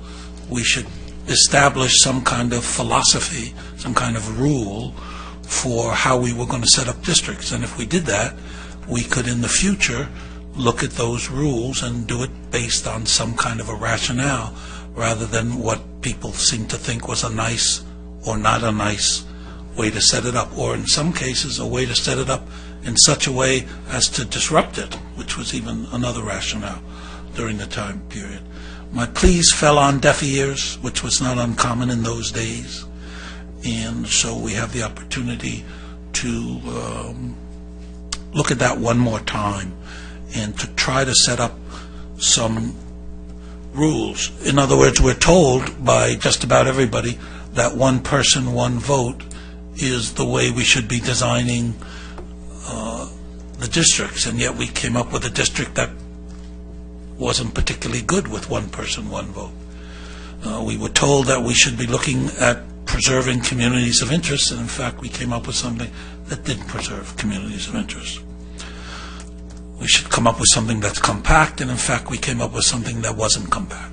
We came up with something that actually bore no relationship to the guidelines we were given to create the districts. So in that sense, I'm looking for us to think about that, establish the rules, and come back at the next session and make some determination whether or not the thing that we picked we can live with, or whether or not we should apply these principles to the selection, and if we do, what map would that be? So that's my first issue.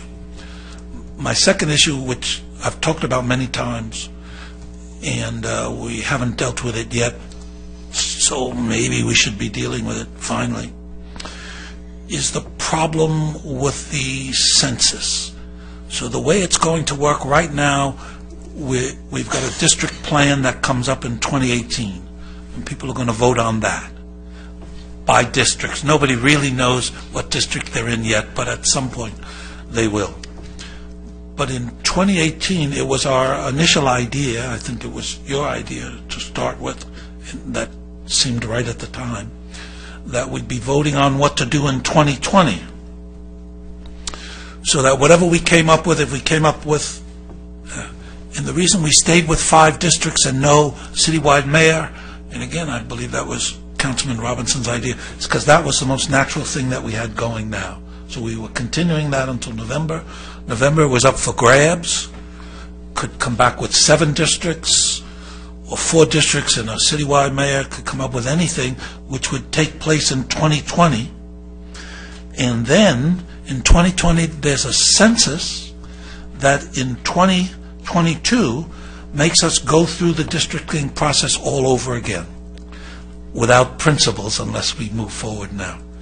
So what that does for the voters is that means you're going to be in one district in 2018, and then we're going to shuffle the pie in 2020 based on what you decided in 2018, and then whatever you did in 2018 and 2020, we're going to shuffle it again in 2022 because the new census came in and all the Baker Ranch, etc. That seems like, to me, looking at that, a little bit too much shuffling, and although I suspect many people will be in the same district, it just makes the districting process a pain in the neck to a lot of people. So secondarily to the discussion of do we have principles or are we just doing what we like to do, the second thing is I believe we should decide are we going to subject people to this 3 times change? Or if not, what do we put on the ballot in 2018? Does that affect the 2022, and we stick with whatever we're doing in 2018 to 2020, so that people get 2 shots of that and only 1 change? So those are the 2 issues. We could discuss them tonight, but I thought I'd raise them tonight, and we could come back at the next meeting and have a more robust discussion. And I would propose that, Your Honor, it's getting an awful late. The public's going to want to make comments on this, too. I would think when they see it more on the agenda, I think we should go ahead and move this out to the next council session, be my recommendation. I'll second that. It is getting late. Okay. All right. Can we vote on that? Okay. And can, in the report, so that people, the public, have a idea, can you somehow take the words that I said here tonight in all their glory and put them into a report so people understand, what we'll be talking about? Yeah, the proposal, that they understand that we're about to do a triple change, and what, do they like that idea? Maybe some people do. And do they like, so I think that would be better rather than people just coming and we throw the district in. That brings us to item 20, a discussion of a citywide wireless master plan, asset list, and lease rates for small cell facilities. That's a lot to say. Submitted by the city manager. Mayor and members of the council, we have an extremely quick report from our assistant to the city manager, Carlo Tomaino. I like you better now, Carlo. Talk fast. Thank you, and good evening, Mayor and members of the City Council. So a few months ago, the city awarded a contract to a company called 5 Bars, or now called XG Communities, to help us with our wireless deployment model for small cell sites. Staff and 5 Bars have diligently been working on the wireless master plan, the asset list, and a lease rate analysis, which we've attached for your information. We are recommending that the City Council exercise discretion in the adoption of the wireless master plan and the asset list, which are required to be adopted by the city pursuant to the contract with 5 Bars. In addition, what we've done relative to the asset list is point out that your City Council direction was to use the existing city-owned assets for the deployment model. As you know, we have a limited inventory, so there's the option in the asset list to expand that to other major arterials and collector roads within the city by having 5 Bars construct new street light poles where it's warranted to expand the deployment of the wireless network. That's at your discretion. So that concludes my brief presentation. We also have Mr. Greg Simon with 5 Bars, who's been diligently waiting in the audience for his opportunity to speak. Thank you. Yeah, let me just say, the next time we have that there's somebody, speaking, we could have put them on earlier. Now you tell me, Mr. Mayor. No. No, we absolutely fine. I'm happy. No. I'm happy to be here. No, well, thank you for being gracious. But sure. Generally speaking, I'd like to know that in advance so we could push that up earlier. And there were, yeah, okay. Oh yeah, no, that's fine. I appreciate that very much. Thank you, and I am happy to be here. And Mr. Mayor, council members, I'm representing XG Communities, and we have been working diligently, as Carlo mentioned, with the city staff, developing a plan for deployment models for Lake Forest. We support Carlo's recommendation. We think that there's an opportunity to develop a robust plan outside of what is currently the city asset list, which is relatively limited. So we recommend to the council that the recommendation as it has been presented be upheld, be passed. Okay, thank you. Just stay just in case there are some Certainly. questions. Yes. Do we have a speaker requests? It is Mr. Simon. Oh, just, okay. Questions from the council? Just more of a comment. I don't have Sure. a question for the speaker now. Okay. So, just more of a comment, and I appreciate you being here, sir. Just to be clear, when we took the vote on this the first time around, I wasn't supportive of the the contract with 5 bars. Not that I don't feel like you all, do a good job at what you do, but I felt like the staff was doing a more than adequate job of negotiating these agreements themselves, and I felt like the percentage was too high, and I felt like it should have been significantly lower. There was a lot of concern about the state legislation at the time, and I felt like we rushed something through. This item isn't approving the contract or anything like that. It's just, how we would move forward. And, at this point, I think I'm still a no vote on the overall thing. I don't want to expand the city asset list in any way. I'm fine with the way things are, but I know that I was in the minority the last time, so I might be in the minority this time as well. So that's all I have. Comments? Did you want to make that a motion? My motion, I guess, is to just table the item. I don't want to move forward with it. So. Okay, do we have a second? I'll second it. There's no more discussion, then let's vote. That motion carries with Councilmember Voigts absent from the dais. Thank you for coming in. Sorry you had to wait so long. Okay, thanks.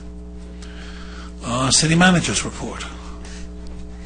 Mayor and members of the City Council, so I will provide a very brief update on the meeting we went to today at Federal Court with Judge Carter and some members of other cities to talk about an ongoing lawsuit going on now regarding the movement of the homeless population from the riverbed into emergency shelters. There is an active lawsuit right now. We are not a party to that lawsuit, but as part of that process, Judge Carter provided a venue for all the cities to get together and talk about the need for emergency shelter beds in the county. And right now, according to Judge Carter, there appears to be a need for additional shelter beds in the western part of the county and in the southern part of the county. So as a city, we are part of those discussions, and we will be meeting with our colleagues from other South County cities to see if collectively we can come up with a location for additional emergency shelter beds. Now, obviously, this may be difficult because we realize there's a lot of trepidation from various communities about where those could be located. So we will be working in conjunction with our colleagues from other cities. There's a very quick timeline for this, and I believe Judge Carter is looking for a report back from the cities within the month. But we will keep you apprised, City Council. The mayor and I will be working on this, and this is a serious issue. We do plan on being engaged, though, with our colleagues from other cities to be involved in this issue. Okay, thank you. And Councilman Cagley? Just a few quick comments. Earlier this evening, Mr. Holtzclaw had asked me 3 questions. I think I wrote them down right. I received no money from Adam Nick nor anybody else. It's not on my Form 460. I received, I think, 4 $99 contributions, 2 $100 contributions, and another one quite large from an old Army Air Force friend from Arizona who has no interest in the city whatsoever, just an interest in seeing me getting elected. Secondly, I had no paid volunteers in my campaign. This is not protesting too much, just stating the facts as they exist. And I don't know anything about when the day after the election, Dave Bass came to my house and congratulated me on winning and said that he knew I had no control, nor does any candidate over PACs. Mr. Robinson addressed this earlier in another light, and we don't have. I wish we could, but we can't because the Supreme Court says we can't do that. And just for the record, I think I spent less than $9,000 on my campaign. I had signs left over from the previous election in 2012, about 100 of those we put out, and did only one small mailing, and that was it. And then my wife and 4 friends distributed literature door to door throughout the county, and that was it. And that's all. Good night. Thank you for being here. Councilman Robinson? Yep, I think it was disclosed earlier, but I attended this meeting in Judge Carter's chambers today. I think this is a really important issue that's affecting all of Orange County, and so glad to see that that the mayor was there as well, and really looking forward to hearing what the South County mayors come up with respect to a solution there. And as I've mentioned, I'm not running for city council again. As soon as I made that comment the first time, my wife made me destroy all of my campaign signs so that I wouldn't have any old ones left over where I could use some crutch of, well, I've got them, so I might as well use them. So the whatever years those were, the 2012 and 16 signs are gone. In fact, believe it or not, I actually had a few that I'd kept in my attic from when I ran in 2002 and lost. And so those I kept one as a souvenir, but the rest of those have been destroyed too. Other than that, I appreciate just the number of people that have been showing up to council meetings. I'm glad to see that the Facebook page seems to be so, or Facebook Live program seems to be so used. People are very receptive to it, and it's at times people are going to show up and love what I have to say. At times they're just going to rip me apart, and that's just part of the democratic process here. And I'm just glad that people are getting involved, they're getting engaged, and I think the more of that, the better, whether they like me or don't. This is your city. We're just your representatives, and so just keep coming, keep telling us how you feel, and the passion doesn't bother me. Hopefully we can be respectful of you all and not interrupt you, as we had some brief discussion about tonight, and we appreciate the same, but we understand that we have to hold ourselves to a higher standard as elected officials here, so we should give you a little bit more grace than you give us, but please come and tell us what you feel about each of the issues that come before us, because this is your city. Mayor Pro Tem? A lot of things have been going on in the OCFA. I'm not sure if you're aware, and of course I'll provide this for the next quarterly update, but these are things that are probably on people's minds. There was a recent grand jury report that came out talking about Irvine and what might happen if Irvine pulls out of the OCFA. At this point, that's just a theory. We don't really believe that that's going to happen, but what needs to happen are some real robust conversations on services and how much Irvine's actually paying, and I think that they're going to get to that point. So I personally don't foresee Irvine pulling out of the OCFA, but I think we will see some productive conversations where it's going to fix some of their deficits.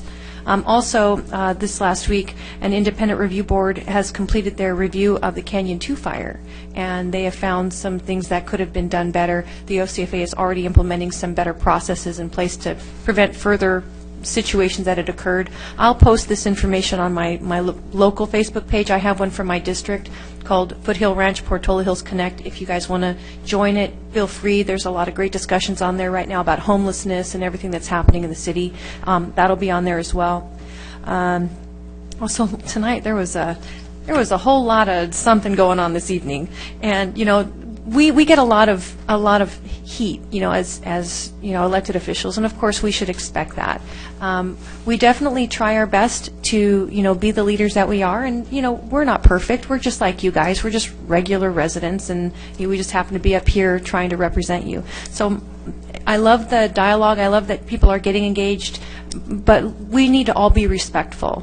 When people come up and yell at me and say pretty rude things to me, I don't return in kind, because I think that I need to conduct myself better. I am only asking for that extension for those that come to speak at the meetings. Please just give me the same courtesy that I give you, and please don't yell at us, because it makes this job very difficult, and it's a difficult job anyway. So I just appreciate a little bit more respect from the audience.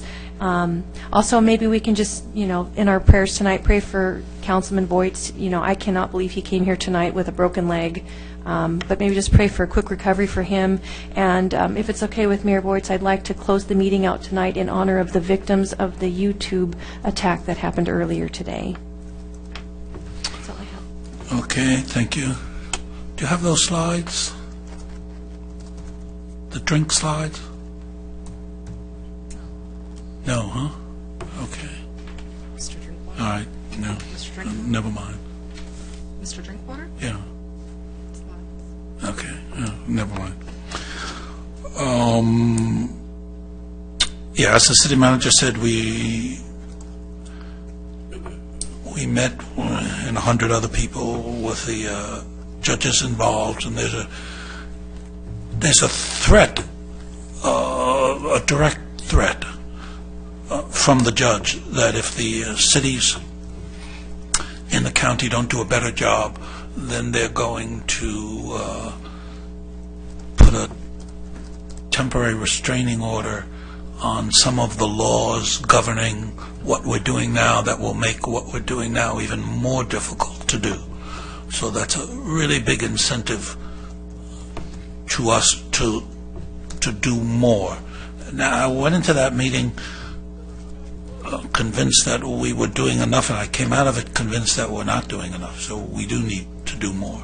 And some of the other cities are doing more, and we can learn from them. So I'm looking forward to that South County meeting in 2 weeks where we can learn more. One of the things that and Councilman Robinson be interested in this, one of the things that those other cities are far more, we thought we had the great idea with the churches and everything. Other cities are far more down the line for that, and have been doing that for quite a while, and in fact can link us up in networks for us to do that in this city that will make us doing that in this city a lot easier to do. So that was a particularly good information. So we do a lot for the homeless, and we could do more, and we will do more. On the sanctuary city, we've handed that to the attorney, and that'll be coming back to us next week. Another issue that people seem to be besieging my email box with is net neutrality, and I've also passed that on to the city manager, and I hope at some point we'll come back to that as well. So thank you all for being here. Thank you to those of you on Facebook. We do everything in our power to increase the transparency and the communication between what we're doing and what you're doing. So we welcome your comments, but I have to reinforce what the Mayor Pro Tem, if you really want to be respected, act respectfully. If you want to be treated seriously, act seriously.